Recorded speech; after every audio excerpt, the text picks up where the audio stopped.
ತನುಹು ಜಡ ಪದಾರ್ಥ ನೀನು ಜ್ಞಾನ ಚೇತನ. ತನುಹು ಜಡ ಪದಾರ್ಥ ನೀನು ಜ್ಞಾನ ಚೇತನ. ಗುಣ ಸ್ವಭಾವದಂತರಗಳ ನೆನೆದು ಕಂಡುಕೋ. ಮನದಿ ಮತಿಸಿ ನಿನ್ನ ನೀನೆ, ಮನದಿ ಮತಿಸಿ ನಿನ್ನ ನೀನೆ ಬೇರೆ ನೋಡಿಕೋ. ನೀನು ನಿನ್ನ ಮನದ ಮುಕುರವನ್ನು ನೋಡಿಕೋ. ಬಾಹ್ಯ ಜಗವ ಮರೆತು ಅಂತ ಚಕ್ಷು ತೆರೆದುಕೋ. ಮೋಹ ಪರೆಯ ಹರಿದು ಶುದ್ಧ ದೃಷ್ಟಿ ಪಡೆದುಕೋ. ಬಾಹ್ಯ ಜಗವ ಮರೆತು ಅಂತ ಚಕ್ಷು ತೆರೆದುಕೋ. ಮೋಹ ಪರೆಯ ಹರಿದು ಶುದ್ಧ ದೃಷ್ಟಿ ಪಡೆದುಕೋ. ಸೋಹಂ ಧ್ಯಾನದಲ್ಲಿ ನಿರತ, ಸೋಹಂ ಧ್ಯಾನದಲ್ಲಿ ನಿರತ ಲೀನನಾಗಿಕೋ. ನೀನು ನಿನ್ನ ಮನದ ಮುಕುರವನ್ನು ನೋಡಿಕೋ.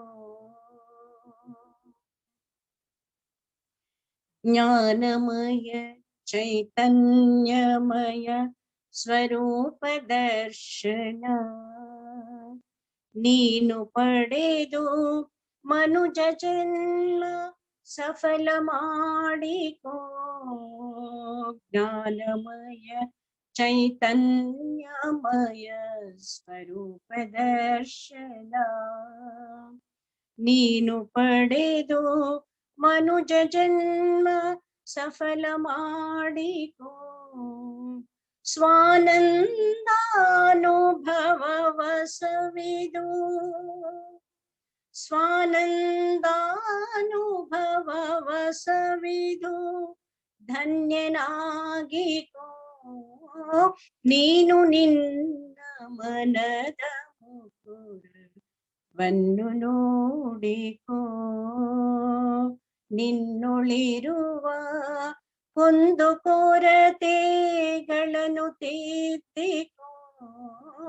ನೀನು ನಿನ್ನ ಮನದ ಮುಕುರವನ್ನು ನೋಡಿಕೋ. बोलो पंच परमेष्टि भगवान की एल्रिगू जय जय. ಧನ್ಯವಾದ. ನಮೋ ಅರಿಹಂತಾಣಂ ನಮೋ ಸಿದ್ಧಾಣಂ ನಮೋ ಆಯಿರಿಯಾಣಂ ನಮೋ ಉವಜ್ಜಾಯಾಣಂ ನಮೋ ಲೋಯೆ ಸವ್ವಸಾಹೋನಂ. जय बोलो 24 तीर्थंकर पंच परमेष्टि भगवान की जय. जय बोलो वर्तमान शासन एक वर्धमान तीर्थंकर भगवान की जय. जय बोलो आचार्य भगवान नेमिचंद सिद्धांत चक्रवर्ती महाराज की जय. जय बोलो आचार्य श्री विद्यासागर जी मुनि महाराज की जय. जय बोलो आचार्य श्री विशुद्ध सागर जी मुनि महाराज की जय. जय बोलो मुनि श्री नियम सागर जी महाराज की जय. ಎಲ್ಲರಿಗೂ ಜೈ ಜಿನೇಂದ್ರ. ಇವತ್ತು ನಿನ್ನೆಯ ಕ್ಲಾಸಿನ ಬಗ್ಗೆ ಒಂದೆರಡು ವಿಷಯಗಳನ್ನ ಪುನಃ ನಾವು ರಿವೈಸ್ ಮಾಡೋಣ. ನಿನ್ನೆ ನಾವು ಜೀವ ಸಮಾಸದಲ್ಲಿ ಅಂದ್ರೆ ಜೀವಿಗಳ ಏನು ಒಂದು ಸಮೂಹ ಇದೆ, ಆ ಸಮೂಹಗಳನ್ನ ಅವರು 57 ಭೇದಗಳನ್ನು ಮಾಡಿದ್ರು 43ನೇ ಪ್ರಶ್ನೆಯಲ್ಲಿ. ಆ ಒಂದು 57 ಭೇದವನ್ನು ಪುನಃ ನಾವು ತಿಳ್ಕೊಳ್ಳೋಣ. ಮೊದಲು ಏನ್ ಮಾಡಿದ್ದಾರೆ, ಮೊದಲು ಸ್ಥಾವರ ಜೀವವನ್ನು ಅವರು ತಗೊಂಡಿದ್ದಾರೆ. ಇನ್ನು ಈ ಸ್ಥಾವರ ಜೀವಿಯಲ್ಲಿ ಅವರು ಪೃಥ್ವಿಕಾಯಿಕ, ಜಲಕಾಯಿಕ, ಅಗ್ನಿಕಾಯಿಕ ಮತ್ತು ವಾಯುಕಾಯಿಕ ಈ 4 ಜೀವಿಗಳನ್ನು ತಗೊಂಡಿದ್ದಾರೆ. ಇನ್ನು ಈ ಒಂದು ಏನು 5ನೇದು ವನಸ್ಪತಿ ಕಾಯಿಕ ಜೀವ ಇದೆಯಲ್ವಾ, ಆ ವನಸ್ಪತಿ ಕಾಯಕದಲ್ಲಿ 2 ಭೇದ ಇದೆ. ಒಂದು ಪ್ರತ್ಯೇಕ ವನಸ್ಪತಿ, ಇನ್ನೊಂದು ಸಾಧಾರಣ ವನಸ್ಪತಿ. ಇಲ್ಲಿ ಏನ್ ಮಾಡಿದ್ದಾರೆ ಅವರು, ಸಾಧಾರಣ ವನಸ್ಪತಿಯ 2 ಭೇದಗಳನ್ನು ಇಲ್ಲಿ ತಗೊಂಡಿದ್ದಾರೆ. ಯಾವುದು, ನಿತ್ಯ ನಿಗೋಧ ಮತ್ತು ಇತರ್ ನಿಗೋಧ. ಸೊ ಪೃಥ್ವಿಕಾಯಿಕ, ಜಲಕಾಯಿಕ, ಅಗ್ನಿಕಾಯಿಕ, ವಾಯುಕಾಯಿಕ ನಿತ್ಯ ನಿಗೋಧ ಮತ್ತು ಇತರ ನಿಗೋಧ, ಒಟ್ಟು 6 ಪ್ರಕಾರದ ಜೀವಿಗಳು ಆಯ್ತು. ಅರ್ಥ ಆಯ್ತಲ್ವಾ? ಈ 6 ಪ್ರಕಾರದ ಜೀವಿಗಳಲ್ಲಿ ಸೂಕ್ಷ್ಮ ಮತ್ತು ಬಾದರ ಎರಡೂ ಪ್ರಕಾರದ ಜೀವಿಗಳು ಸಹ ಕಂಡು ಬರುತ್ತೆ. ಈ 6 ಪ್ರಕಾರದ ಜೀವಿಗಳು ಸೂಕ್ಷ್ಮ ರೂಪದಲ್ಲೂ ಇದೆ, ಬಾದರ ರೂಪದಲ್ಲೂ ಇದೆ.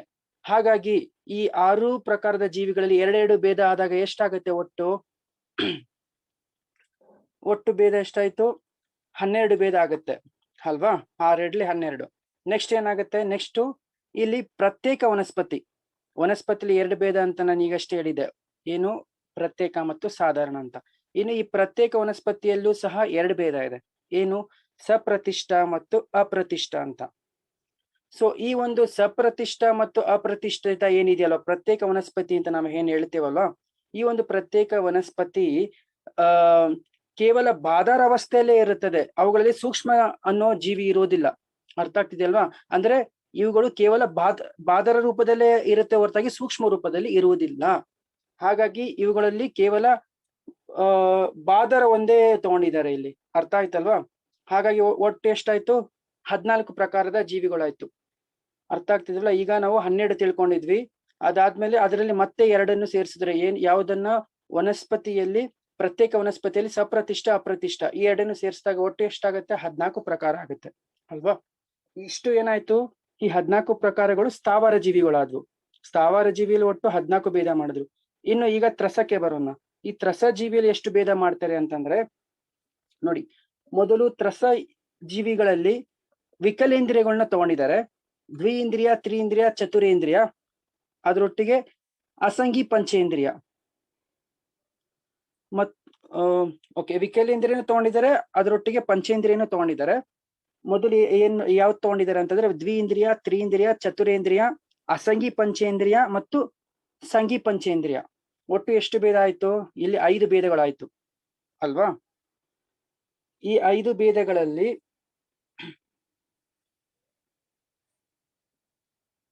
ಒಂದ್ ನಿಮಿಷ. ದ್ವಿಇಂದ್ರಿಯ, ತ್ರಿಇಂದ್ರಿಯ, ಚತುರೇಂದ್ರಿಯ, ಸಂಗಿ ಪಂಚ, ಅಸಂಗಿ ಈ 5 ಭೇದಗಳಾಯ್ತಲ್ವಾ? ಸೊ 5 ಭೇದಗಳು ಕೂಡಿಸಿದಾಗ ಒಟ್ಟು ಎಷ್ಟಾಯ್ತು? 19 ಭೇದ ಆಯ್ತು. ಅಂದ್ರೆ ಸ್ಥಾವರ ಜೀವಿಗಳಲ್ಲಿ 14 ಭೇದ ಮಾಡಿದ್ವಿ. ಇನ್ನು ಈ ತ್ರಸ ಜೀವಿಯಲ್ಲಿ ದ್ವಿಇಂದ್ರಿಯ, ತ್ರಿಇಂದ್ರಿಯ, ಚತುರೇಂದ್ರಿಯ, ಸಂಗಿ ಪಂಚೇಂದ್ರಿಯ ಮತ್ತು ಅಸಂಗಿ ಪಂಚೇಂದ್ರಿಯ, ಒಟ್ಟು ತ್ರಸ ಜೀವಿಯಲ್ಲಿ 5 ಭೇದ ಮಾಡಿದ್ರು. ಈ 5 ತ್ರಸ ಜೀವಿಗಳ ಭೇದ ಆಯ್ತು. ಇನ್ನು ಸ್ಥಾವರದಲ್ಲಿ 14 ಭೇದ ಮಾಡಿದ್ವಿ. 14 + 5 ಎಷ್ಟಾಯ್ತು? 19 ಆಯ್ತು. ಸೊ ಈ ಒಟ್ಟು 19 ಪ್ರಕಾರದ ಭೇದಗಳನ್ನು ಇಲ್ಲಿ ಮಾಡಿದ್ದಾರೆ. ಇನ್ನು ಈ 19ರಲ್ಲೂ ಈ 19 ಪ್ರಕಾರದ ಜೀವಿಗಳಿಗೆ ಪರ್ಯಾಪ್ತ ಅವಸ್ಥೆನೂ ಇದೆ, ನಿವೃತ್ತ ಅಪರ್ಯಾಪ್ತಕ ಅವಸ್ಥೆನೂ ಇದೆ ಮತ್ತು ಲಬ್ಧಿ ಅಪರ್ಯಾಪ್ತಕ ಅವಸ್ಥೆನೂ ಇದೆ. ಈ 3 ಅವಸ್ಥೆಗಳು ಈ 19 ಪ್ರಕಾರದ ಜೀವಿಗಳಲ್ಲಿ ಕಂಡು ಬರುತ್ತದೆ. ಅರ್ಥ ಆಗ್ತಿದೆಯಲ್ವಾ? ಈ 19 ಪ್ರಕಾರದ ಜೀವಿಗಳು ಈ 3 ಅವಸ್ಥೆಯಲ್ಲೂ ಕಂಡು ಬರುತ್ತದೆ. ಹಾಗಾಗಿ ಎಷ್ಟಾಯ್ತು ಟೋಟಲ್? 19 × 3 ಎಷ್ಟಾಯ್ತು? 57. ಅರ್ಥ ಆಯ್ತಲ್ವಾ? ಒಟ್ಟು 57 ಪ್ರಕಾರದ ಭೇದಗಳನ್ನು ಇಲ್ಲಿ ಮಾಡಿದ್ದಾರೆ. ಈಗ ನಿನ್ನೆ ಅಷ್ಟೇ ನಾನು ಹೇಳಿದೆ ಪರ್ಯಾಪ್ತ ಅಂದ್ರೆ ಏನು ಅಂತ. ಪರ್ಯಾಪ್ತಕ ಜೀವ ಅಂತಂದ್ರೆ ನೋಡಿ, ಜೀವ ಪರ್ಯಾಪ್ತಿ ನಾಮಕರ್ಮದ ಉದಯದಿಂದ ತನ್ನ ಯೋಗ್ಯ 4, 5, 6 ಪರ್ಯಾಪ್ತಿಗಳನ್ನು ಪೂರ್ತಿ ಮಾಡ್ಕೊಳ್ಳೋದಕ್ಕೆ ಏನ್ ಹೇಳ್ತಾರೆ? ಪರ್ಯಾಪ್ತಕ ಅಂತ ಹೇಳ್ತಾರೆ. ಯಾಕೆ ಇಲ್ಲಿ 4, 5, 6 ಅಂತ ಹೇಳಿದ್ದಾರೆ ಅಂತ ಅಂದ್ರೆ, ಈಗ ಏಕೇಂದ್ರಿಯಕ್ಕೆ ಪರ್ಯಾಪ್ತಕ ಎಷ್ಟಿರುತ್ತೆ? 4 ಪರ್ಯಾಪ್ತಿನೇ ಇರುತ್ತೆ. ಇನ್ನು ವಿಕಲೇಂದ್ರಿಯಗಳಿಗೆ ಎಷ್ಟು? ವಿಕಲೇಂದ್ರಿಯ ಮತ್ತು ಒಂದು ಅಸಂಗಿ ಪಂಚೇಂದ್ರಿಯ, ಅದಕ್ಕೆ ಎಷ್ಟು ಪರ್ಯಾಪ್ತಿ ಇರುತ್ತೆ? ಅದಕ್ಕೆ ಒಟ್ಟು 5 ಪರ್ಯಾಪ್ತಿ ಇರುತ್ತೆ. ಇನ್ನು ಯಾವ ಜೀವ ವಿಕಲೇಂದ್ರಿಯ ಅಥವಾ ಅಸಂಗಿ ಪಂಚೇಂದ್ರಿಯ ಹಾಗೂ ವಿಕಲೇಂದ್ರಿಯ ಇದೆ, ಆ ಜೀವಿಗಳಿಗೆ ಒಟ್ಟು 5 ಪರ್ಯಾಪ್ತಿ. ಯಾಕಂತಂದ್ರೆ ಆ ಜೀವಿಗೆ ಮನ ಪರ್ಯಾಪ್ತಿ ಇರೋದಿಲ್ಲ. ಸೊ ಆ ಒಂದು ವಿಕಲೇಂದ್ರಿಯ ಹಾಗೂ ಅಸಂಗಿ ಪಂಚೇಂದ್ರಿಯಕ್ಕೆ 5 ಪರ್ಯಾಪ್ತಿಗಳು ಪೂರ್ತಿಯಾಗಿ ಅದು ಪರ್ಯಾಪ್ತಕ ಜೀವ ಅಂತ ಅನ್ಸ್ಕೊಳ್ಳುತ್ತೆ. ಅರ್ಥ ಆಯ್ತಲ್ವಾ? ಇನ್ನು 6 ಅಂತಂದ್ರೆ ಯಾವೆಲ್ಲ ಜೀವಿಗಳು ಸಂಗಿ ಪಂಚೇಂದ್ರಿಯ ಜೀವಿ ಇದೆ ಅವಕ್ಕೆ 6 ಪರ್ಯಾಪ್ತಿಗಳು ಪೂರ್ಣ ಆಗುತ್ತೆ. ಸೊ ಆ ಅಪೇಕ್ಷೆಯಿಂದ ಏನ್ ಹೇಳಿದ್ದಾರೆ? ಪರ್ಯಾಪ್ತಿ ನಾಮಕರ್ಮದ ಉದಯದಿಂದ ತನ್ನ ಯೋಗ್ಯ 4, 5, 6 ಪರ್ಯಾಪ್ತಿಗಳನ್ನು ಪೂರ್ಣ ಆಗೋದಕ್ಕೆ ಏನ್ ಹೇಳ್ತಾರೆ? ಪರ್ಯಾಪ್ತಕ ಅಂತ ಹೇಳ್ತಾರೆ. ಸೊ ಈ ಒಂದು ಪರ್ಯಾಪ್ತಕ ಅವಸ್ಥೆಯಲ್ಲೂ ಈ 19 ಪ್ರಕಾರದ ಜೀವಿಗಳು ಕಂಡು ಬರುತ್ತದೆ. ಇನ್ನು ನಿವೃತ್ತ ಪರ್ಯಾಪ್ತಕ ಅಂದ್ರೆ ಯಾವ ಜೀವದ ಆಹಾರ ಪರ್ಯಾಪ್ತಿಯು ಪೂರ್ತಿಯಾಗಿದೆ. ಅರ್ಥ ಆಯ್ತಲ್ವಾ? ಮೊದಲನೇದು ಆಹಾರ ಪರ್ಯಾಪ್ತಿ ಪೂರ್ಣ ಆಗಿದೆ. ಇನ್ನು ಎರಡನೇದು ಶರೀರ ಪರ್ಯಾಪ್ತಿ ಇನ್ನು ಪ್ರೋಸೆಸ್ ನಲ್ಲಿ ಇದೆ, ಅರೆ ಇನ್ನು ಕಂಪ್ಲೀಟ್ ಆಗೋದಿಲ್ಲ, ಇನ್ನು ಪೂರ್ಣ ಆಗೋದ್ರಲ್ಲಿ ಇದೆ, ಇನ್ನು ಪೂರ್ಣ ಆಗಿಲ್ಲ, ಪೂರ್ಣ ಆಗೋ ಪ್ರೋಸೆಸ್ ನಲ್ಲಿ ಇದೆ. ಅಂತ ಒಂದು ಅವಸ್ಥೆಗೆ ಏನ್ ಹೇಳ್ತಾರೆ, ಅದಕ್ಕೆ ನಿವೃತ್ತ ಪರ್ಯಾಪ್ತಕ. ಆದ್ರೆ ಈ ಒಂದು ಏನು ಶರೀರ ಪರ್ಯಾಪ್ತಿ ಪೂರ್ಣ ಆಗೋ ಅವಸ್ಥೆಯಲ್ಲಿ ಇದೆ ಅಲ್ವಾ, ಅದು ನಿಯಮದಿಂದ ಪೂರ್ಣ ಆಗುತ್ತೆ. ಅರ್ಥ ಆಗ್ತಿದೆಯಲ್ವಾ? ಆದ್ರಿಂದಲೇ ಇದರ ಹೆಸರು ನಿವೃತ್ತ ಪರ್ಯಾಪ್ತಕ. ಅಂದ್ರೆ ಆ ಜೀವ ನಿಯಮದಿಂದ ತನ್ನ ಒಂದು ಅಪರ್ಯಾಪ್ತಕ ಅವಸ್ಥೆಯಿಂದ ನಿವೃತ್ತಿಯನ್ನು ಹೊಂದುತ್ತಾನೆ. ಹೆಸರಿನಲ್ಲೇ ಅರ್ಥ ಇದೆ. ಓಕೆ, ಅದಕ್ಕೆ ಏನ್ ಹೇಳ್ತಾರೆ, ಶರೀರ ಪರ್ಯಾಪ್ತಿ ಪ್ರಾರಂಭ ಆಗಿದೆ, ಅದು ಇನ್ನೂ ಪೂರ್ಣ ಆಗಿಲ್ಲ, ನಿಯಮದಿಂದ ಪೂರ್ಣ ಆಗೋದಿದೆ. ಸೊ ಆ ಒಂದು ಅವಸ್ಥೆಗೆ ನಿವೃತ್ತ ಪರ್ಯಾಪ್ತಕ ಅವಸ್ಥೆ ಅಂತ ಹೇಳ್ತಾರೆ. ನೆಕ್ಸ್ಟ್ ಲಬ್ಧಿ ಅಪರ್ಯಾಪ್ತಕ.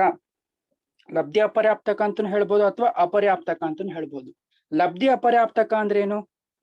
ಲಬ್ಧಿ ಅಂತಂದ್ರೆ ಪ್ರಾಪ್ತಿ, ಅಪರ್ಯಾಪ್ತಕ ಅಂದ್ರೆ ಅಪರ್ಯಾಪ್ತಕ ಅವಸ್ಥಾ. ಅಂದ್ರೆ ಯಾವ ಜೀವಿಯು ಅಪರ್ಯಾಪ್ತಕ ಅವಸ್ಥೆಯನ್ನೇ ಪ್ರಾಪ್ತಿ ಮಾಡ್ಕೊಳ್ಳುತ್ತೆ, ಅದಕ್ಕೇನ್ ಹೇಳ್ತಾರೆ, ಲಬ್ಧಿ ಅಪರ್ಯಾಪ್ತಕ ಅಥವಾ ಅಪರ್ಯಾಪ್ತಕ ಅಂತ ಹೇಳ್ತಾರೆ. ಇನ್ನು ಅಪರ್ಯಾಪ್ತಕ ಜೀವ ಅಂತಂದ್ರೆ ಯಾವ ಜೀವಿಗೆ ಒಂದು ಪರ್ಯಾಪ್ತಿಯು ಪೂರ್ಣ ಆಗಿಲ್ಲ, 6 ಪರ್ಯಾಪ್ತಿಗಳು ಅಥವಾ 4 ಪರ್ಯಾಪ್ತಿಗಳು ಅಥವಾ 5 ಪರ್ಯಾಪ್ತಿಗಳು ಜೀವಿಗಳ ಅಪೇಕ್ಷೆಯಿಂದ ಪ್ರಾರಂಭ ಆಗಿದೆ. ಎಲ್ಲ ನೋಡಿ, ಯಾವುದೇ ಜೀವಿಗೆ ಈಗ ಏಕೆಂದ್ರೆ ಜೀವಿಗೆ 4 ಪರ್ಯಾಪ್ತಿಗಳು ಇರುತ್ತಲ್ವಾ, ಅದು ಜನ್ಮ ಪಡೆದ ಪ್ರಥಮ ಸಮಯದಿಂದ ತನ್ನ 4 ಪರ್ಯಾಪ್ತಿಗಳು ಒಂದೇ ಸಮಯಕ್ಕೆ ಪ್ರಾರಂಭ ಆಗುತ್ತೆ. ಆದ್ರೆ ಕಂಪ್ಲೀಟ್ ಆಗೋದು 1 by 1. ಫಸ್ಟ್ ಆಹಾರ ಪರ್ಯಾಪ್ತಿ ಕಂಪ್ಲೀಟ್ ಆಗುತ್ತೆ, ಸೆಕೆಂಡ್ ಶರೀರ, ಆಮೇಲೆ ಇಂದ್ರಿಯ, ಆಮೇಲೆ ಏನು ಶ್ವಾಸೋಶ್ವಾಸ. ಆದ್ರೆ ಯಾವ ಜೀವಿಗೆ ಒಂದೂ ಪರ್ಯಾಪ್ತಿಯು ಕಂಪ್ಲೀಟ್ ಆಗಿಲ್ಲ, ಅಂದ್ರೆ ಆಹಾರ ಪರ್ಯಾಪ್ತಿ ಅದಕ್ಕೆ ಕಂಪ್ಲೀಟ್ ಆಗಿಲ್ಲ, ಅಂತ ಜೀವಿಗೆ ಏನ್ ಹೇಳ್ತಾರೆ, ಅಪರ್ಯಾಪ್ತಕ ಜೀವ ಅಂತ ಹೇಳ್ತಾರೆ. ಈ ಪರ್ಯಾಪ್ತಿಗಳಲ್ಲಿ ಯಾವ ಜೀವಿಗೆ ಒಂದೂ ಪರ್ಯಾಪ್ತಿಯು ಪೂರ್ಣ ಆಗಿಲ್ಲ, ಅಂತ ಜೀವಿಗೆ ಅಪರ್ಯಾಪ್ತಕ ಜೀವ ಅಂತ ಹೇಳ್ತಾರೆ. ಈ ಪ್ರಕಾರ ಈ 19 ಪ್ರಕಾರದ ಜೀವಿಗಳಿಗೆ ಈ ಪರ್ಯಾಪ್ತಕ, ನಿವೃತ್ತ ಪರ್ಯಾಪ್ತಕ ಹಾಗೂ ಲಬ್ಧಿ ಅಪರ್ಯಾಪ್ತಕ ಈ 3 ಭೇದಗಳನ್ನು ಗುಣಿಸಿದಾಗ ಒಟ್ಟು 57 ಪ್ರಕಾರದ ಜೀವಿಗಳು ಆಗುತ್ತವೆ. ಓಕೆ, ಇನ್ನು ಇವತ್ತು ಹೊಸ ವಿಷಯಕ್ಕೆ ಬರೋಣ. ಪ್ರಶ್ನೆ ನಂಬರ್ 44.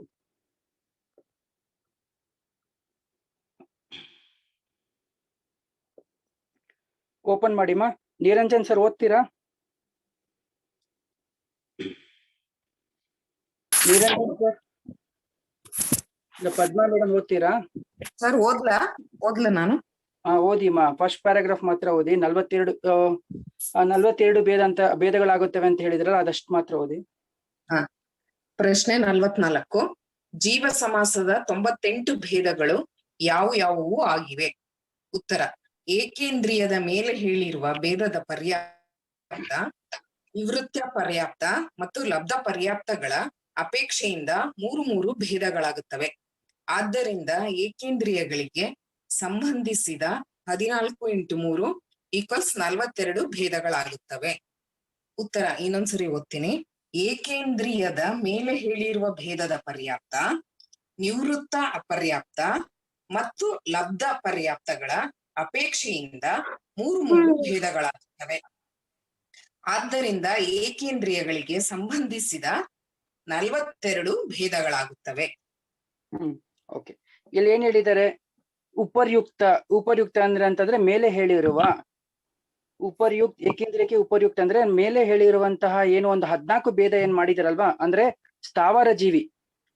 ಏಕೇಂದ್ರಿಯ ಅಂತಂದ್ರೆ ನೋಡಿ, ಸ್ಥಾವರ ಜೀವಿ ಅಂತ ಹೇಳ್ತೇವಲ್ವಾ, ಆ ಸ್ಥಾವರ ಜೀವಿಯಲ್ಲಿ ಎಷ್ಟು ಭೇದ ಮಾಡಿದ್ರು? ಮೇಲೆ 14 ಭೇದ ಮಾಡಿದ್ರು ಅಲ್ವಾ. ಏಕೇಂದ್ರಿಯಲ್ಲಿ ಯಾವ 14 ಭೇದಗಳು ಮಾಡಿದ್ರು? ಪೃಥ್ವಿ ಕಾಯಿಕ, ಜಲಕಾಯಿಕ, ಅಗ್ನಿಕಾಯಿಕ, ವಾಯುಕಾಯಿಕ, ಇದು 4 ಆಯ್ತು. ಪ್ಲಸ್ ನಿತ್ಯ ನಿಗೋಧ, ಇತರ ನಿಗೋಧ, ಎಷ್ಟಾಯ್ತು? 6 ಆಯ್ತು. ಅದರಲ್ಲಿ ಈ 6ರಲ್ಲಿ ಸೂಕ್ಷ್ಮ ಮತ್ತು ಬಾದರ ಈ 2 ಭೇದ ಮಾಡಿದಾಗ ಎಷ್ಟಾಯ್ತು? ಒಟ್ಟು 12 ಆಗಿತ್ತು. ಆ 12ರಲ್ಲಿ ಮತ್ತೆ ಸಪ್ರತಿಷ್ಠ ಮತ್ತು ಅಪ್ರತಿಷ್ಠವನ್ನು ಕೂಡಿಸಿದಾಗ ಎಷ್ಟಾಗತ್ತೆ? ಒಟ್ಟು 14 ಆಯ್ತು ಅಲ್ವಾ. ಸೊ ಇಲ್ಲಿ ಏನ್ ಹೇಳ್ತಿದ್ದಾರೆ? ಮೇಲೆ ಹೇಳಿದಂತಹ ಏಕೇಂದ್ರಿಯದ 14 ಭೇದಗಳಲ್ಲಿ ಪರ್ಯಾಪ್ತಕ, ನಿವೃತ್ತ ಪರ್ಯಾಪ್ತಕ, ಲಬ್ಧಿ ಅಪರ್ಯಾಪ್ತಕ ಅಪೇಕ್ಷೆಯಿಂದ 3 ಭೇದಗಳಾಗಿದೆ. ಅತಃ ಏಕೇಂದ್ರದಲ್ಲಿ ಒಟ್ಟು 14 × 3 ಎಷ್ಟಾಯ್ತು? 42 ಪ್ರಕಾರದ ಭೇದಗಳು ಆಗುತ್ತವೆ. ಅರ್ಥ ಆಯ್ತಲ್ಲ? ಸುಲಭ ಇದೆ. ಮೇಲೆ ಇರೋದನ್ನೇ ಕೆಳಗಡೆ ಒಂದ್ ಸ್ವಲ್ಪ ಡಿಫ್ರೆಂಟ್ ಆಗಿ ಕೊಟ್ಟಿದ್ದಾರೆ ಅಷ್ಟೇ. ಮೇಲೆ ಏನು ಹೇಳಿದಾರಲ್ವಾ, ಮೇಲೆ ಆ ಪಂಚೇಂದ್ರಿಯ ತ್ರಸಜೀವಿಗಳನ್ನು ಸಹ ಸೇರಿಸ್ಬಿಟ್ಟಿದ್ದಾರೆ. ವಿಕಲೇಂದ್ರಿಯ ಮತ್ತು ಸಕಲೇಂದ್ರಿಯ ಆ 2 ಜೀವಿಗಳನ್ನು ಸೇರಿಸಿ 57 ಮಾಡಿದ್ದಾರೆ. ಇಲ್ಲಿ ಕೇವಲ ಒಂದು ಸ್ಥಾವರ ಜೀವಿಯನ್ನು ಮಾತ್ರ ತಗೊಂಡಿದ್ದಾರೆ. ಅಂದ್ರೆ ಏಕೇಂದ್ರೀಯ ಜೀವಿಯನ್ನು ಮಾತ್ರ ತಗೊಂಡು ಅದಕ್ಕೆ ಈ ಒಂದು ಪರ್ಯಾಪ್ತಕ, ನಿವೃತ್ತ ಪರ್ಯಾಪ್ತಕ ಮತ್ತು ಲಬ್ಧ ಪರ್ಯಾಪ್ತ ಈ 3 ಭೇದಗಳನ್ನು ಗುಣಿಸಿದ್ದಾರೆ. ಎಷ್ಟಾಗತ್ತಾಗ 42 ಭೇದ ಆಗುತ್ತೆ. ಓಕೆ, ಸಿಂಪಲ್ ಆಗೇ ಇದೆ. ಮೇಲೆ ಹೇಳಿರುವಂತಹ 14 ಪ್ರಕಾರದ ಜೀವಿಗಳಲ್ಲಿ ಈ 3 ಅವಸ್ಥೆಗಳು ಕಂಡು ಬರುತ್ತದೆ. ಹಾಗಾಗಿ ಈ 3 ಅವಸ್ಥೆಗಳನ್ನ ಈ 14ಕ್ಕೆ 3 ಗುಣಿಸಿದಾಗ ಎಷ್ಟಾಗುತ್ತೆ? 42 ಪ್ರಕಾರ ಭೇದಗಳು ಆಗುತ್ತದೆ. ನೆಕ್ಸ್ಟ್ ಓದಿಮ್ಮ, ವಿಕಲತ್ರಯ.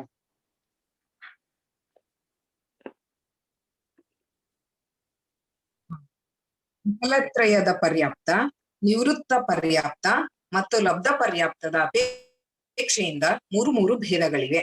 ಅದರಿಂದಾಗಿ ವಿಕಲತ್ರಯದಲ್ಲಿ 3 × 3 = 9 ಭೇದಗಳಾಗುತ್ತವೆ. ವಿಕಲತ್ರಯದ ಪರ್ಯಾಪ್ತ, ವಿಕಲತ್ರಯದ ಪರ್ಯಾಪ್ತ, ನಿವೃತ್ತ ಪರ್ಯಾಪ್ತ ಮತ್ತು ಲಬ್ಧ ಪರ್ಯಾಪ್ತದ ಅಪೇಕ್ಷೆಯಿಂದ 3 ಭೇದಗಳಿವೆ. ಅದರಿಂದಾಗಿ ವಿಕಲತ್ರಯದಲ್ಲಿ 3 × 3 = 9 ಭೇದಗಳಾಗುತ್ತವೆ.